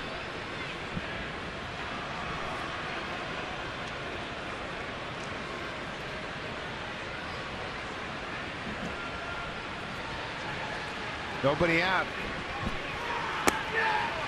Full count. Good eye. Once again, you got to remind yourself, just because it's a full count, I don't have to swing. It's got to be a pitch I can drive. That's the discipline right there. You're looking for a pitch in a certain area. 2-strike approach will help you with that. You can see Goins has choked up just a little bit on that bat to get a little bit more control. Bouncing ball, good play by Hernandez as he looked Pilar back at third. Being the sinker ball pitcher that he is, Hernandez knows there's going to be a lot of contact, so he's always worked hard on his fielding, and he made another good play. Yeah, you better be a good fielder when you can throw those kind of ground balls. Gets by him, and it's 2-run. Good job by Pilar making that ball get by the pitcher, your first reaction as soon as it's hit, you want to leave what you're told right away by your third base coach. Hey, make the ball go through. And Pilar doesn't bite on that ball back to the mound. Josh Thole, the catcher, 0 for 2.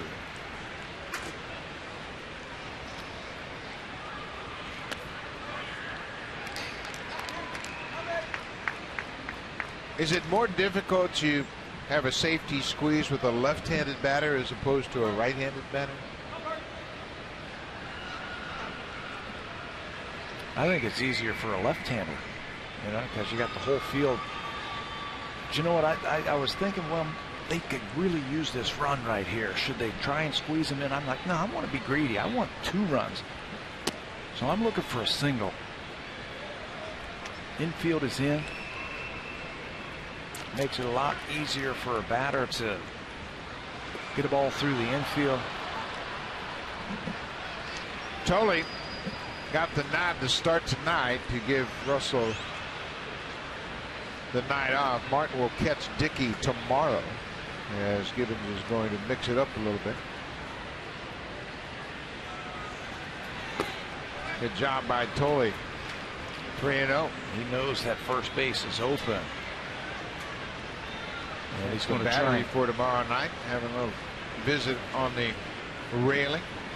Hernandez is nibbling and picking, just seeing if Thole will try and overswing.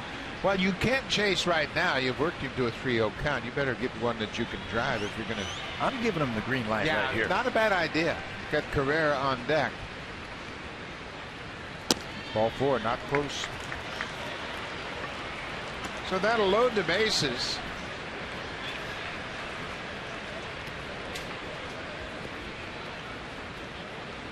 A.J. Hinch has asked the umpire for time. The manager is coming out to the mound. He's got bullpen throwing. Josh Fields is loosened up down in the Astros bullpen. This looks like more of a informational visit. Nope, there is the call. Hinch has made the call. Roberto Hernandez will leave after 85 pitches. He has left the bases loaded with 1 out. Ezequiel Carrera will be the batter, and Josh Fields will come out of the bullpen. This has been a real strength for the Astros. They got a good bullpen.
Jays matinee action. 2 weekday games coming up this month.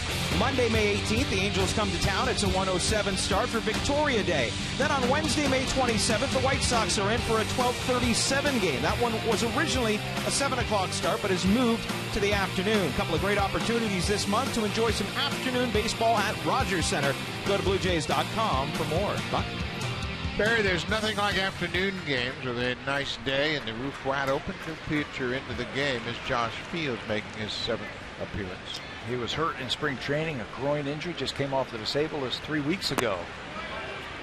10 strikeouts already. In fact, he's had more strikeouts than base runners allowed this year. 4 hits and 2 walks. He's got a good arm, good fastball, and a power curveball.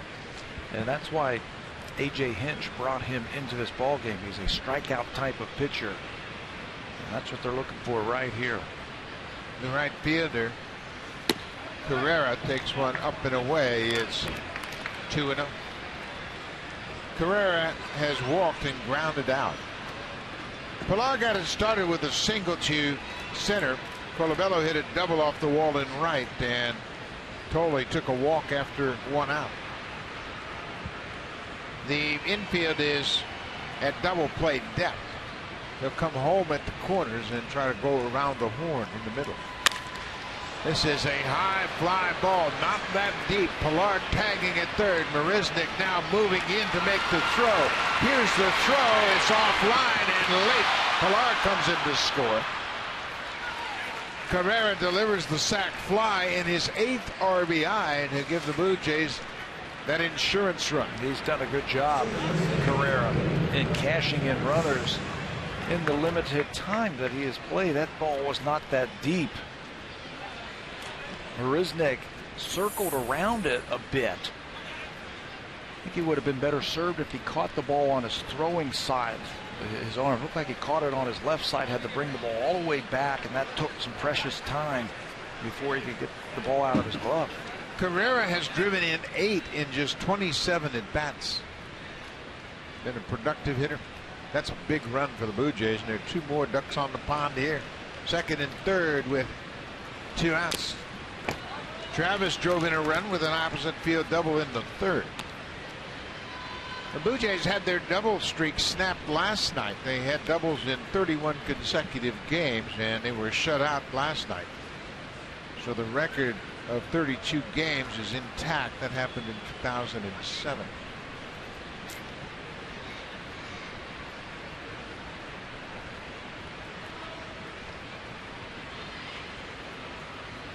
Breaking ball, nice take. Devin has done such a good job this year in these types of situations. Runners in scoring position, 2 outs. He's got that natural base hit stroke to right field. Use the whole field.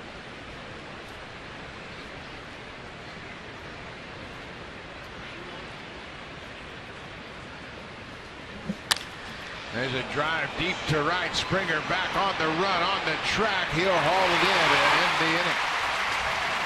Travis made a bid for another extra base hit. It's run down in right field by Springer, but the Blue Jays add a run here in the 7th. The sac fly. Hutchison in line for his 4th win of the season.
a Samsung Galaxy S6 and a $200 gift card to the shopping channel. Just log in and watch to be automatically entered. Buck? Thank you, Barry. That's a great opportunity to win a wonderful prize, so make sure you get online and log in. We are moving to the bottom of the 7th inning here in Houston. 15,777. Aaron Loup into the ball game, his 15th appearance of the season. Aaron worked a couple of nights ago in Baltimore, an inning, had a couple of strikeouts. Lefties are hitting 222, righties 188 against Loup. Good fastball and a good breaking ball. You can see the strikeouts and walks. 12 strikeouts, 2 walks this season for Loup. He has refined his strikeout to walk ratio much better. He's got a couple of left-handers this inning. Castro is the first.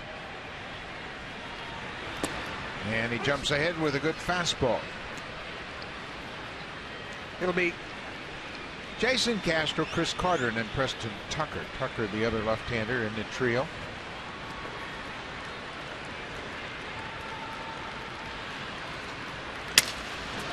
There's a little looper. How he broke his back, but Jason Castro's going to start it off with a single.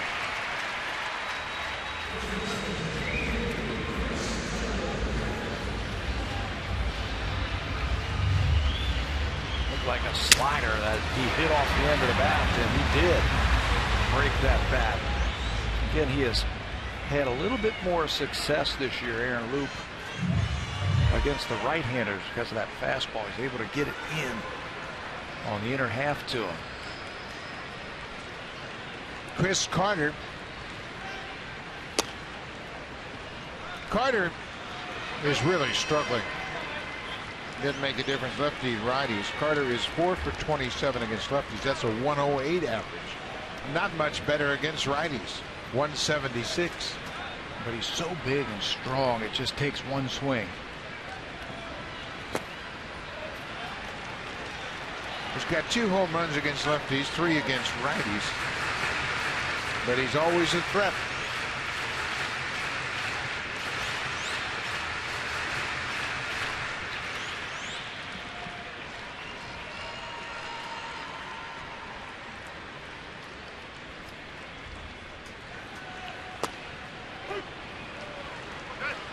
Two balls and a strike now to Chris Carter.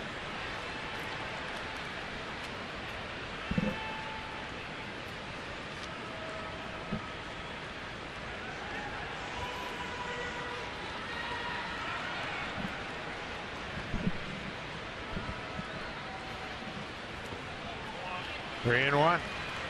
Dolly able to keep Castro at first. Jason Castro came in this ballgame with a .310 batting average against the Blue Jays for his career, and he is right there, 1 for 3 tonight. 37 home runs last year from Carter. He is looking for something out over the plate. Fouled it back. The Astros lead the American League in home runs. They have 49 as a team.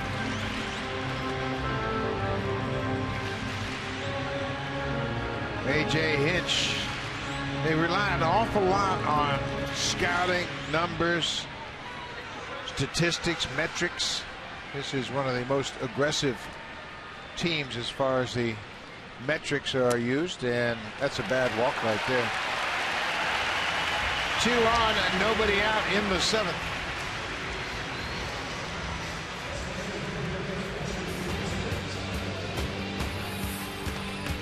Swing for the fences and save during the DIY Expert Sale. Only at Home Building Center and Home Hardware Building Center.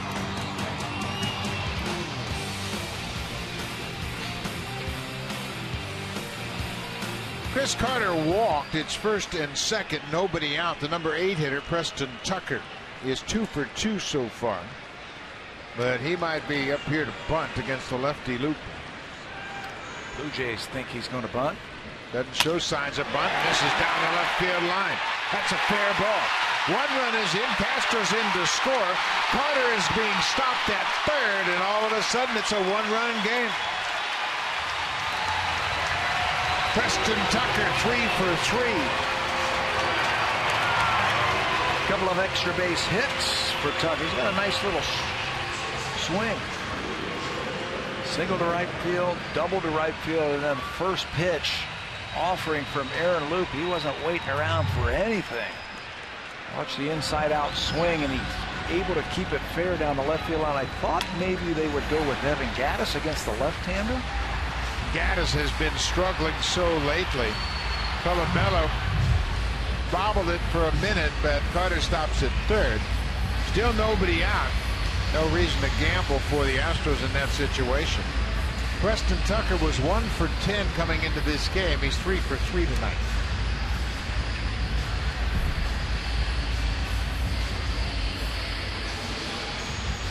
Roberto Osuna heating up quickly. Yeah, he just got up too. So they stall a little bit, send out pitching coach so he can get a few extra throws in case they need him.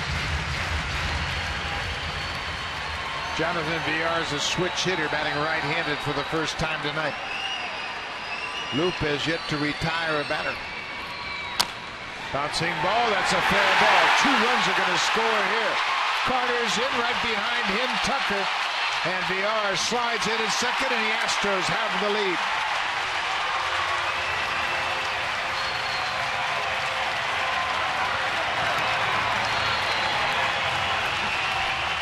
This is a team that never shuts it down. They're 6-0 in games, tied entering into the 7th inning, and now they've got the lead. Infield in, he bounces it over the head of Encarnacion. 2 runs trot home, and just like that, the Astros have taken the lead. It all started with the number 6 hitter against Loup. Jason Castro had a leadoff single. They've scored 3. Loup's out of the game. He didn't retire a batter. They'll turn it over, top of the order. Jake Marisnick is the scheduled batter, and Roberto Osuna, the right-hander, will come on to face him. 3 runs in this inning, a man at second, nobody out. The Houston Astros have taken a 5-4 lead.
Made it out here in the bottom of the 7th, Roberto Osuna. The second pitcher to work this inning. Loup got it started. He didn't retire a batter, gave up 2 hits, walked a batter, gave up 3 hits and a walk. He is responsible for the runner at second. This is Jake Marisnick. Squares to bunt and pops it over the screen, foul. Just looking at that, he's had 1 sacrifice bunt this season, but that's the right call right there. You got to try and get that add-on run over to third base for your best hitter on deck. A.J. Hinch playing the percentages. Houston has just 3 sacrifice bunts all year. They're not one to give up an out. They strike out too much. Marisnick now. 0-1 count, not bunting. Upstairs. Marisnick has struck out 3 times tonight, all of those against Drew Hutchison. Hutchison now a no decision after 6 good innings. 1 walk, 9 strikeouts.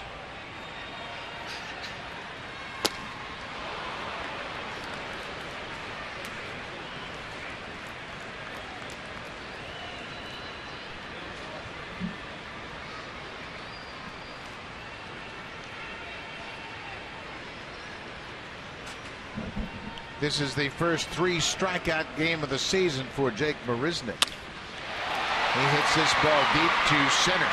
VR tagging at second. Pilar loads up. Here's the throw to third. It's a good throw, but not in time. Right on the money. VR beats the throw. Marisnick moves him over to third. That was a heck of a job by Josh Donaldson to decoy the runner just a little bit, acting like there was not going to be a play there. So VR, instead of sliding, slowed up just a little bit, trying to give him a chance to tag him. What a throw by Pilar. And Donaldson, here's the tag up, and just he comes in and he's acting like there's no play at all. And then all of a sudden, here comes the ball, and he almost gets him, almost decoyed him. Well, the crowd is reacting to the Blue Jays walking Altuve, but you can hardly blame him. Altuve's got 2 hits again tonight. He's got more hits than anybody in baseball since the start of 2013. Put him on, you'll know where he's at. Yeah. Well, the problem with that is he can steal bases, and he'll probably be at second base after a couple of pitches. But this is the right move. You have to try and set up the double play and take the bat out of his hand first of all. So the strategy ongoing here as the Astros have scored 3 so far this inning. The Blue Jays came into this inning with a 4-2 lead. John Givens went to the bullpen and brought in Aaron Luke to start the inning, and Luke had a rough outing. This is Luis Valbuena. He's gotten a double, an RBI double in the first. Well, you're right. You got to keep your eye on Altuve. And they do. And they do. He's just off the bag just a little bit. Not a lot of history against Osuna. They don't know his move too well. It's the first time he's faced him. Valbuena has grounded into 5 double plays.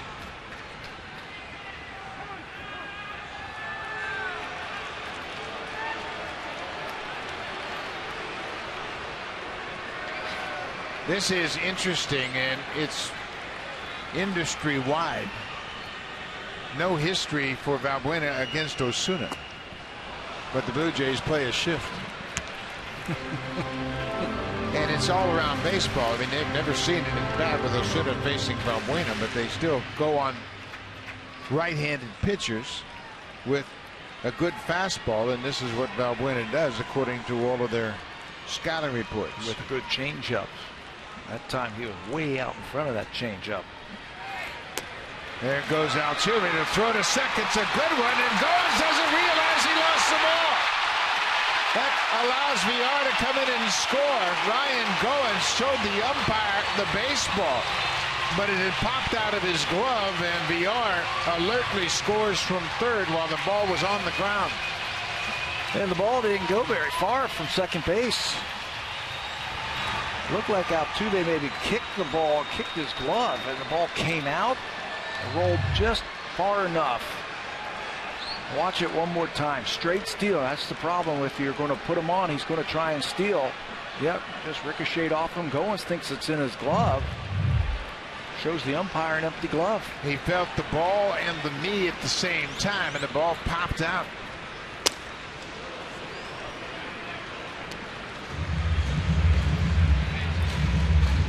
Stolen base, error on the catcher as the ball got away at second. So Altuve gets his second steal. Tolley with the tough luck error. That was a pretty good throw.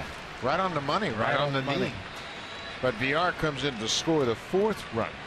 and it's now 6-4 Houston.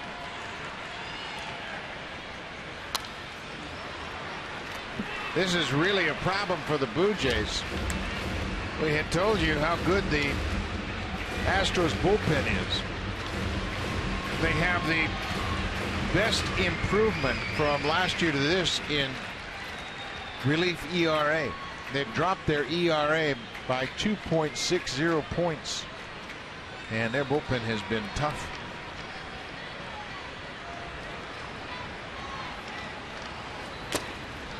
Fouled into the catcher's glove. Valbuena strikes out.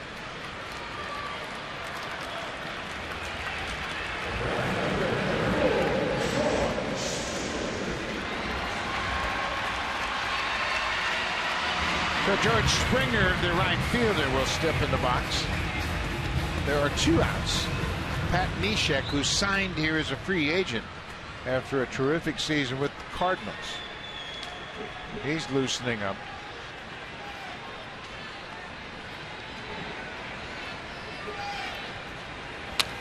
Springer goes after that first pitch. That's where you want to keep the ball against George Springer. Keep it away from his power stroke. Down and away. Altuve's already in scoring position.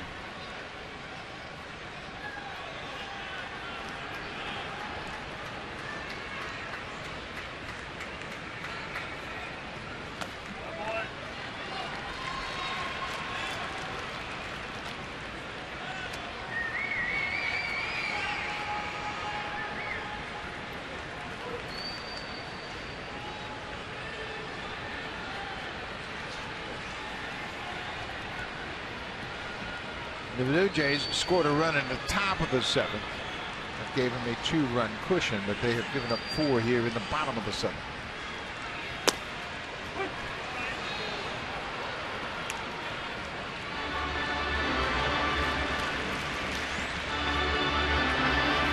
The Blue Jays had the bases loaded in 1 out. They managed a sacrifice fly, that by Carrera, but Devin Travis flied out to right to end the inning. Blue Jays left 2. They also had an inning where they had runners on first and third and a run in and grounded into a double play. That was back in the 3rd inning. They've had some chances. They haven't had a lot of chances, but they had some chances to really put a few more runs on the board. And for the Houston Astros, they have reached that magical 4+ runs a game. When the Astros score 4 or more runs this season, they have a remarkable 18-0 record. And that speaks directly to their bullpen, how strong their bullpen has been. The Dodgers and the Mets both have good records. The Dodgers 19-1 in no such games. The Mets 14-1. And what's the common thread? Pitching. The Astros have really dominated their own division, the AL West, in those games. They've gone 13-0 in the AL West when they've scored 4 or more runs. Doesn't sound like much, does it? 4 runs, but you get that kind of pitching like they have been getting, and they play pretty good defense. They're 4th in the American League in fielding percentage. You're going to win your share of ball games. Scott Feldman, big right-hander, is scheduled to start in this series on Saturday. With a win tonight, the Astros will match their all-time best start after 34 games. It'll be the 4th time they have done that. And it would be 22-13 after 35 games. Springer strikes out. Osuna strikes him out to end the inning. But the damage is done. 4 runs on 3 hits in a Blue Jays error. As we head to the 8th, the Astros have a 2-run lead.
Canada this summer. Presented by Baseball Canada and Little League Canada. 2015 stops include Abbotsford, BC, Okotoks, Alberta, Halifax, Nova Scotia, Victoria, BC, and Toronto, Ontario. Go to BlueJays.com/Baseball Academy for more details. The Toronto Blue Jays are proud supporters of amateur baseball across Canada.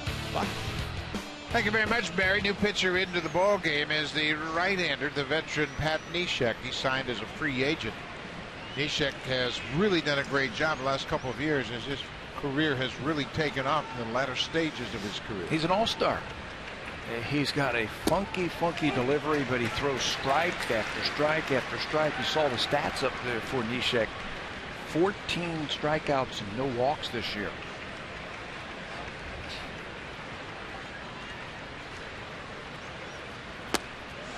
Josh Donaldson knows Neshek. They were teammates in Oakland.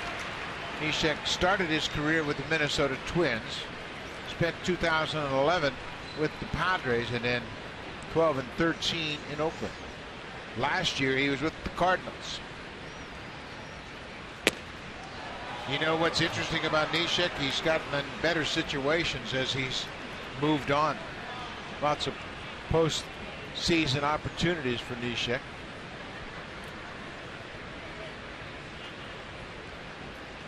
Been in 7 postseason games.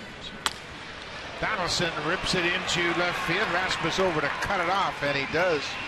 Josh Donaldson aboard to start the inning. Well, that'll bring the tie run to the plate immediately, and in the person of Jose Bautista, he's already homered tonight. Just like that. Spun a slider up there, and he gets Bautista up there with a chance to do this again. First inning. See ya. Bautista, this is almost a little bit like a Darren O'Day kind of matchup. He's 2 for 2 against Pat Neshek, but both of those hits have been home runs. Something about those right-handed sidewinding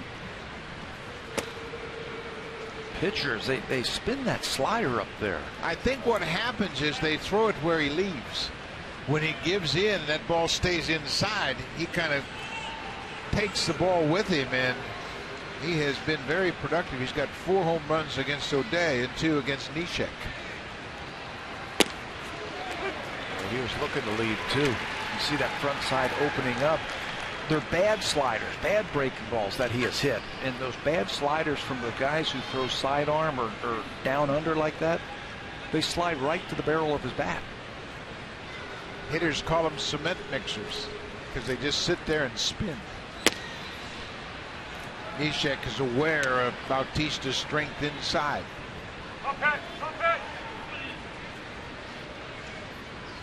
Neshek had a terrific season a year ago with the Cardinals. He went 7-2 in 71 games. Opposing hitters had a 183 average.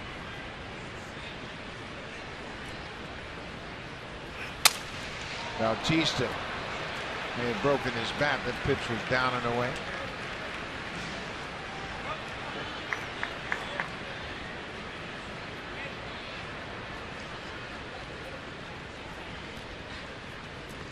Bautista likes to use that spray.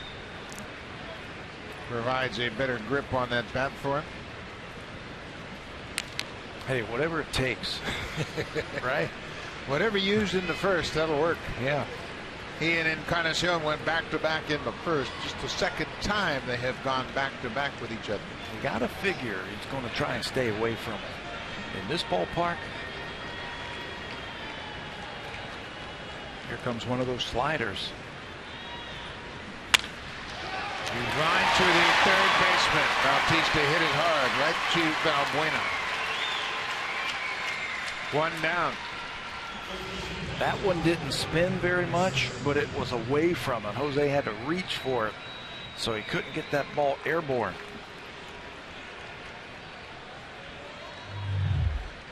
One more time. They want it away. You can see it didn't spin and break very much, but it was away. He stayed on it and hit it right to the third baseman.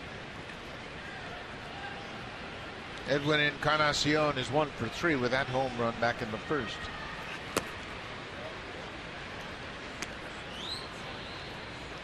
Encarnacion is 0 for 3 against Neshek.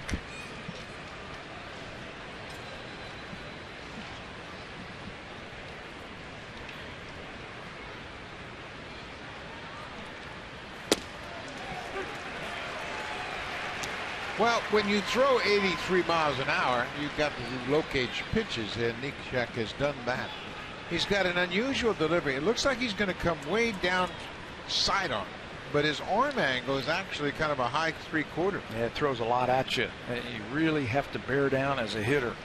Concentrate on that baseball. You're right. It looks like he's going to throw like Darren O'Day, where he's going to go down under, scrape his hands on the pitching mound, but he actually throws sidearm.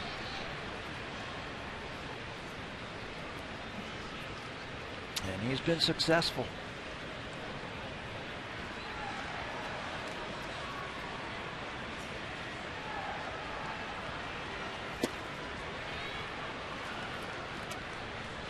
He's got 7 holds this year, pitching in front of Luke Gregerson, the closer for the Houston Astros. When he signed here, they were talking about Neshek possibly closing for him because of the past success he's had on some of those good teams. But once they got Gregerson, they put Neshek in the 8th inning role, and he's done really well.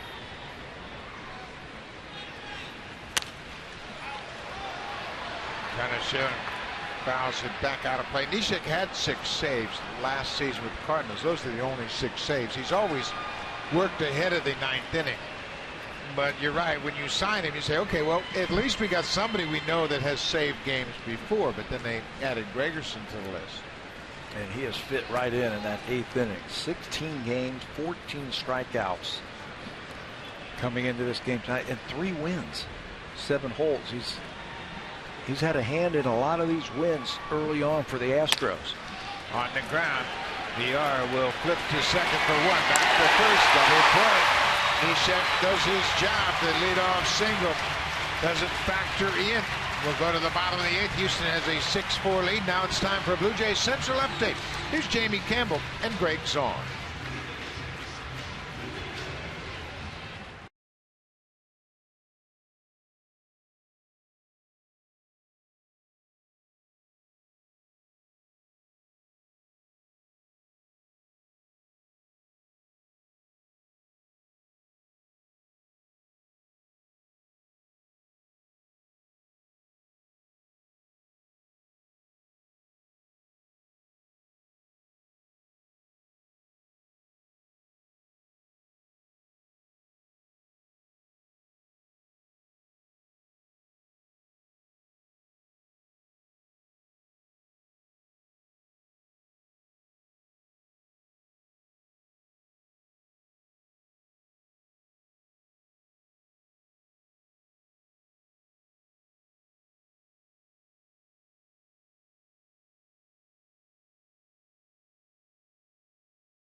Sign up at nextissue.ca/baseball and get an extended 60-day free trial. Buck, I think those 2 guys we saw earlier were actually doing just that, as these ladies are. Well, I tell you what, Next Issue would certainly need to write a story about the turnaround for the Houston Astros. They have gotten off to a great start. The Blue Jays, on the other end, had a 2-run lead and coughed it up in the 7th. Now the 8th inning pitcher will be Steve Delabar. There are Steve Delabar's numbers in the 3 games since he has recalled from Buffalo. No record with a 245 earned run average. Fastball in the low 90s. We haven't seen him get into the mid 90s like we saw him a couple of seasons ago. Breaking ball and a split finger. He's only walked 1 batter. Worked 3 days ago when he gave up a home run to Adam Jones. That was on a hanging breaking ball. So Delabar's job right here in the 9th inning. Throw up a 0. Or excuse me, in the 8th inning. So the Blue Jays can win it in the 9th. Kobe Rasmus, the former Blue Jay, takes strike one.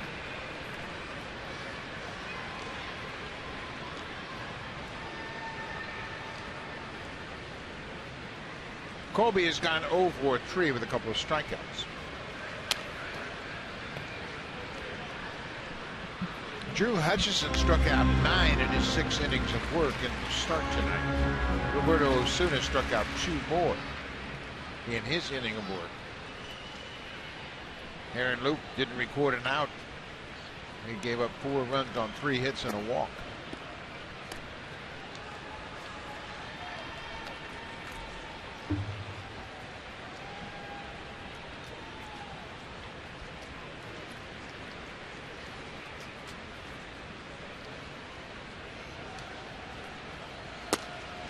There's a strikeout of Rasmus. He strikes out for the 3rd time. 1 down here in the bottom of the 8th.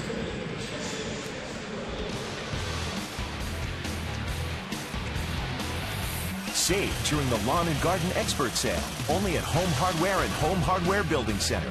Homeowners helping homeowners with expert advice.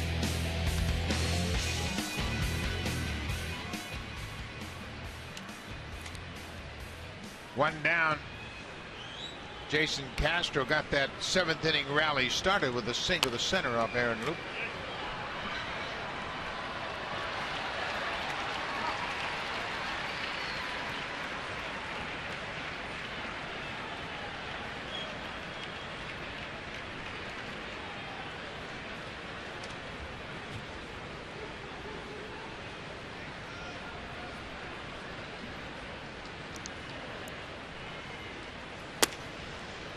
This is the 14th time this season the Astros have struck out 10 or more times in a ball game. And they have struck out 12 times tonight. It's working for them. You know, I mean, they've got a winning record. They won 10 straight earlier this year. Yeah, they have, and they have done it with good pitching. A.J. Hinch has rebuilt the bullpen. They have a couple of dominant starters, and then the other 3 starters have been kind of 50-50, but the bullpen has been the most improved in baseball. Does the fact that they hit home runs negate the fact that they strike out a lot? I mean, can you live like that? Does that work over 162 games? Well, that's a hard one to quantify when you think about the fact they steal bases too, so you'd like them to get on base a little bit more. Strikeouts are just dead outs. Nothing happens. Yes. You know, nobody moves. You don't put the defense on their toes. They don't have to field the ball. Yeah, I think it will catch up to them as the season goes on. Pat Neshek in the middle there had a good inning of relief. You saw Chad Qualls loosening up.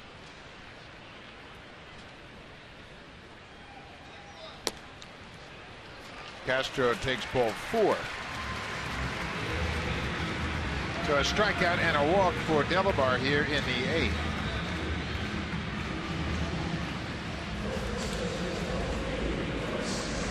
The Blue Jays pitchers have walked 4 tonight. 1 intentional. That was Altuve in the 7th. Chris Carter's walk by Loup in the 7th was a big boost for the Astros. That was huge. 3-2 count. And he lost him, and that just opened up the door. The next batter, Preston Tucker, doubled down the left field line to score 1 run, and then Jonathan Villar bounced a double over the first baseman's head to score 2 more.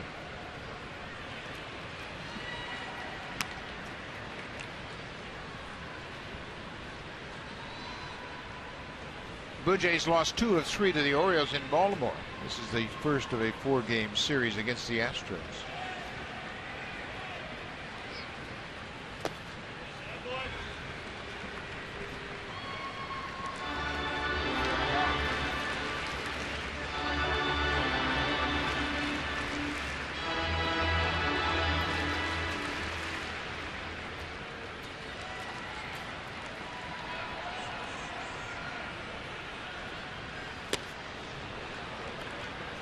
Maybe the 2 biggest surprises so far this season as far as pitching goes, the Yankees and the Astros. They're first and second in ERA in the American League. Everybody was concerned about CC Sabathia, whether or not Tanaka will hold up. Well, Sabathia has won one game, and Tanaka's on the DL, and they're still pitching well. We all thought that their bullpen was going to be okay. Yeah. Figured it would be lights out. But the starters. Well, the pitching coach, Brent Strom, has to be very proud. This team bullpen ERA is second to the Royals. We all know how good the Royals bullpen is.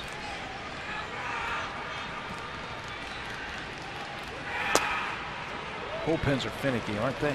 They're up and down from year to year. One year you could be sensational. You can bring the same guys back.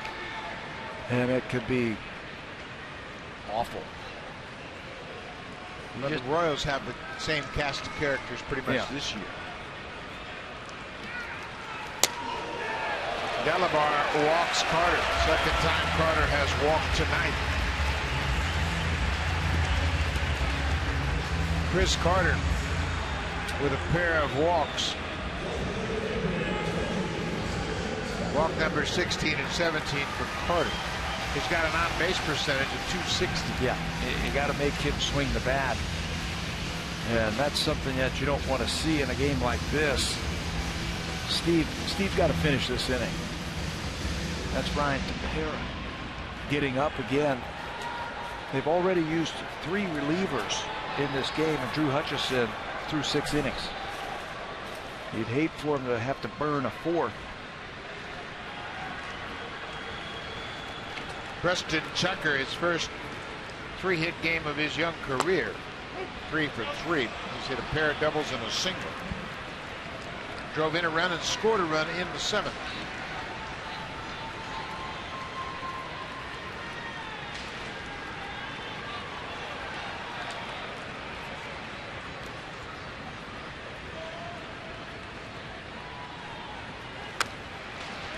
A squibber foul behind home plate.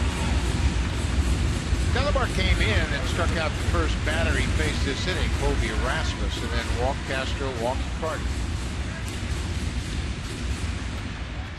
Certainly has plenty of weapons to get you out. Good fastball and a splitter. He's thrown a few more splitters tonight than what we have seen in his last couple of outings. That gets away from Tolley. And that allows the 2 base runners to move up and takes the Blue Jays out of that double play situation. And it'll probably bring the infield in also. So wild pitch charge to Delabar. They want it away, and look at that, all the way across to the inside part of the plate. Just holds onto that fastball a little bit too long and yanks it to the backstop. Runners move up, and now the infield is in. Bouncing ball. Travis will look Castro back at third and go to first to retire Tucker.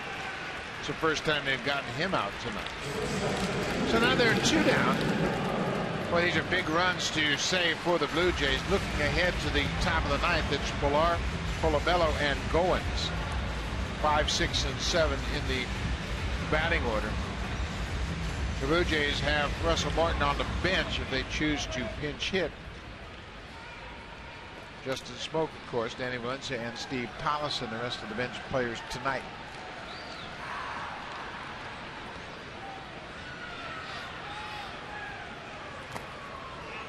VR had the 2-run double in the 7th.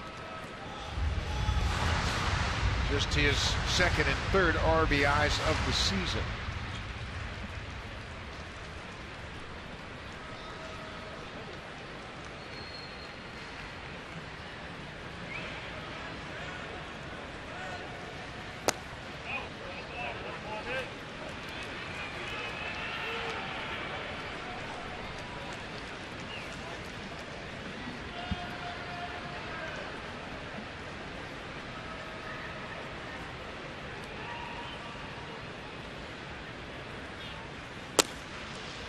There's a good strike.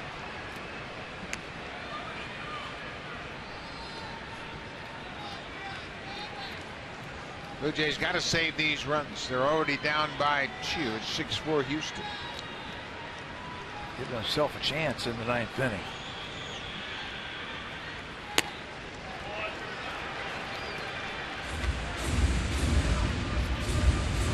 number 9 hitter here. Finish him off.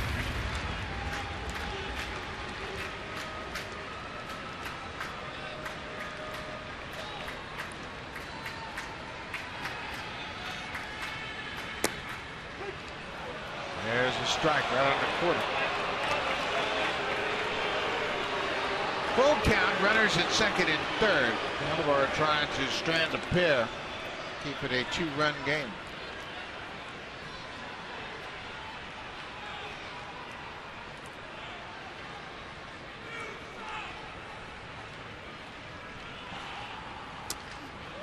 Ball 4. Got to load the bases. 3 walks in the inning by Delabar. Yeah, this isn't what John Gibbons wanted right here. He wanted him to come in and have a quick inning, save that bullpen a little bit. He's approaching 30 pitches here in the 9th inning.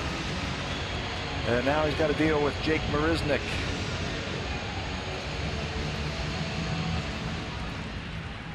Marisnick's 0 for 4 with a career high 3 strikeouts, and for a season high 3 strikeouts. He's struck out 3 times and flied out.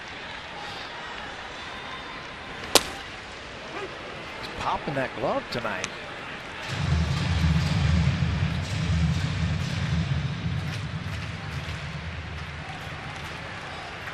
Big numbers. He has yet to hit a grand slam.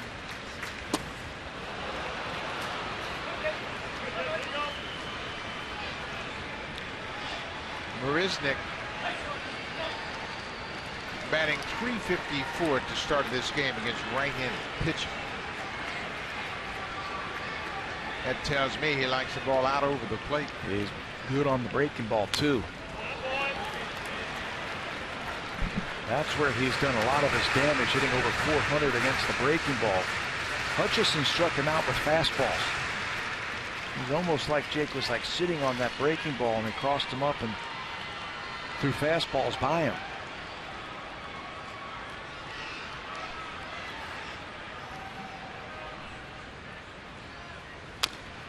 Breaking ball, he bounces foul. Stays alive. To give you some kind of idea of what Marisnick has done versus the breaking ball this year, it's hitting .419. The major league average is .217. I mean, he's been exceptional against the off-speed pitch.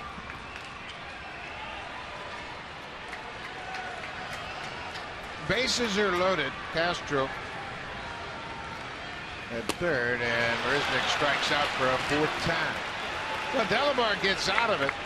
He strikes out a pair and strands the bases loaded. Kevin Pillar will lead things off, followed by Chris Colabello, who's 2 for 3, and Ryan Goins. The Blue Jays are down by 2.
Center this weekend taking on the LA Angels of Anaheim on Monday, May 18th through the 21st, and the Seattle Mariners come to town, and it's Nelson Cruz, the league's home run leader, May 22nd to the 24th. Then the White Sox come to town. It's the return of Melky Cabrera, May 25th through 27th. Go to BlueJays.com for tickets. Buck?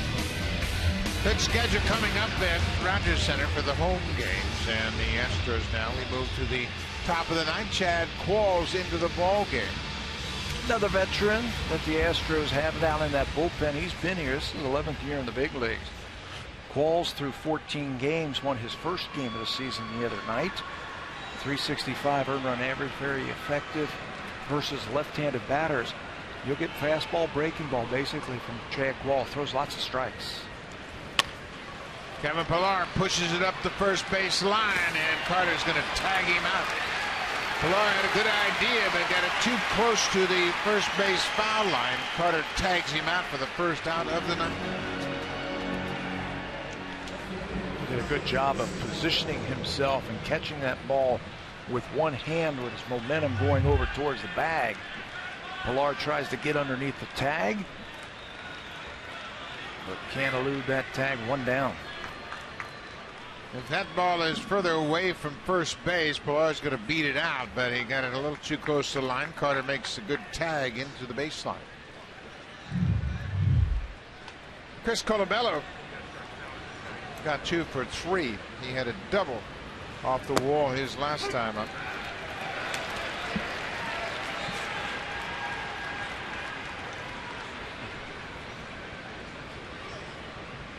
Qualls has 3 saves in 4 attempts. Luke Gregerson is 8 for 9. They have 3 guys who could close games for him. 4 if you count Josh Fields, who has closed a couple of games for him in the past. In Gregerson, Neshek, Qualls, and Fields.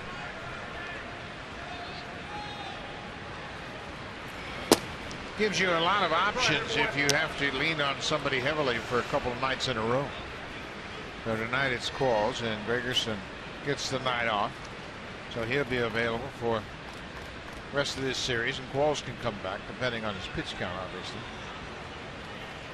But it's a nice deep bullpen. Yeah, he got that 8th save, Gregerson, in last night's ball game.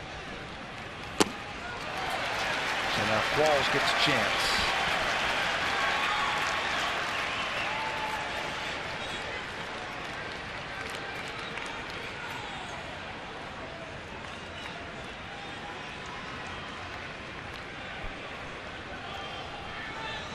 Blue Jay fans not really happy after a 4-run bottom of the 7th.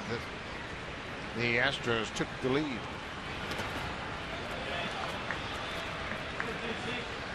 Two and 2 now to Colabello. Everybody keeps waiting for Colabello's balloon to burst, but he gets 2 hits almost every night.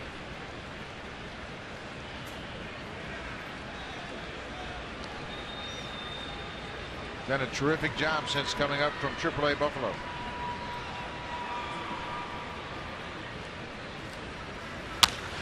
Stays on this pitch and covers the outside breaking ball, but fouls it into the seats.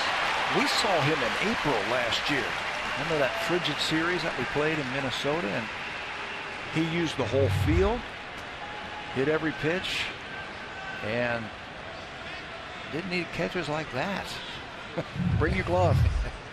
That is a happy fan. Got a souvenir, made a good catch, and got on TV. Another 2-2 pitch to Colabello.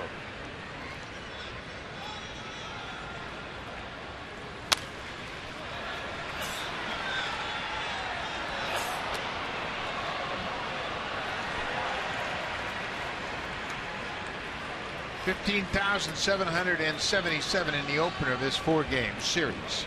We'll be right back here tomorrow night. Dallas Keuchel against R.A. Dickey. Keuchel is 4-0 with a 139 earned run average. Dickey 1-4, and his ERA is at 5.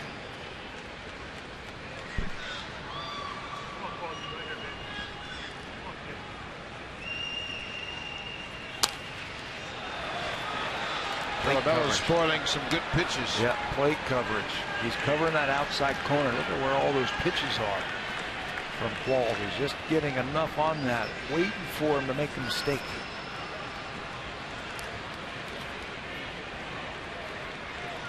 I think they're giving away Dallas Keuchel gnomes tomorrow also as a gift to the fans.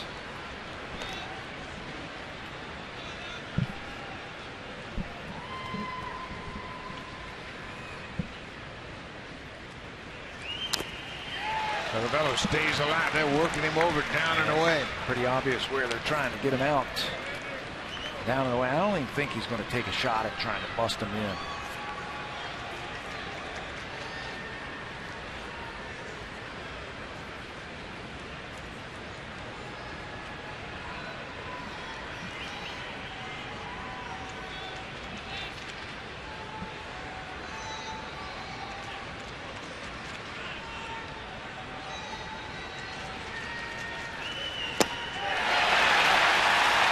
Wins that battle.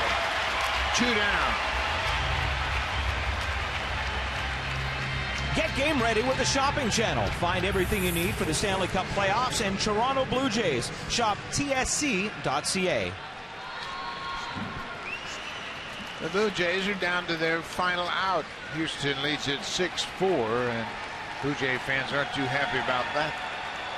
Ryan Goins has gone 0 for 3. He's hit the ball much better than an 0 for 3. But he doesn't have a hit yet. Needs to get a hit to keep the game alive. Yeah, keep it alive and get that pinch hitter up at the plate.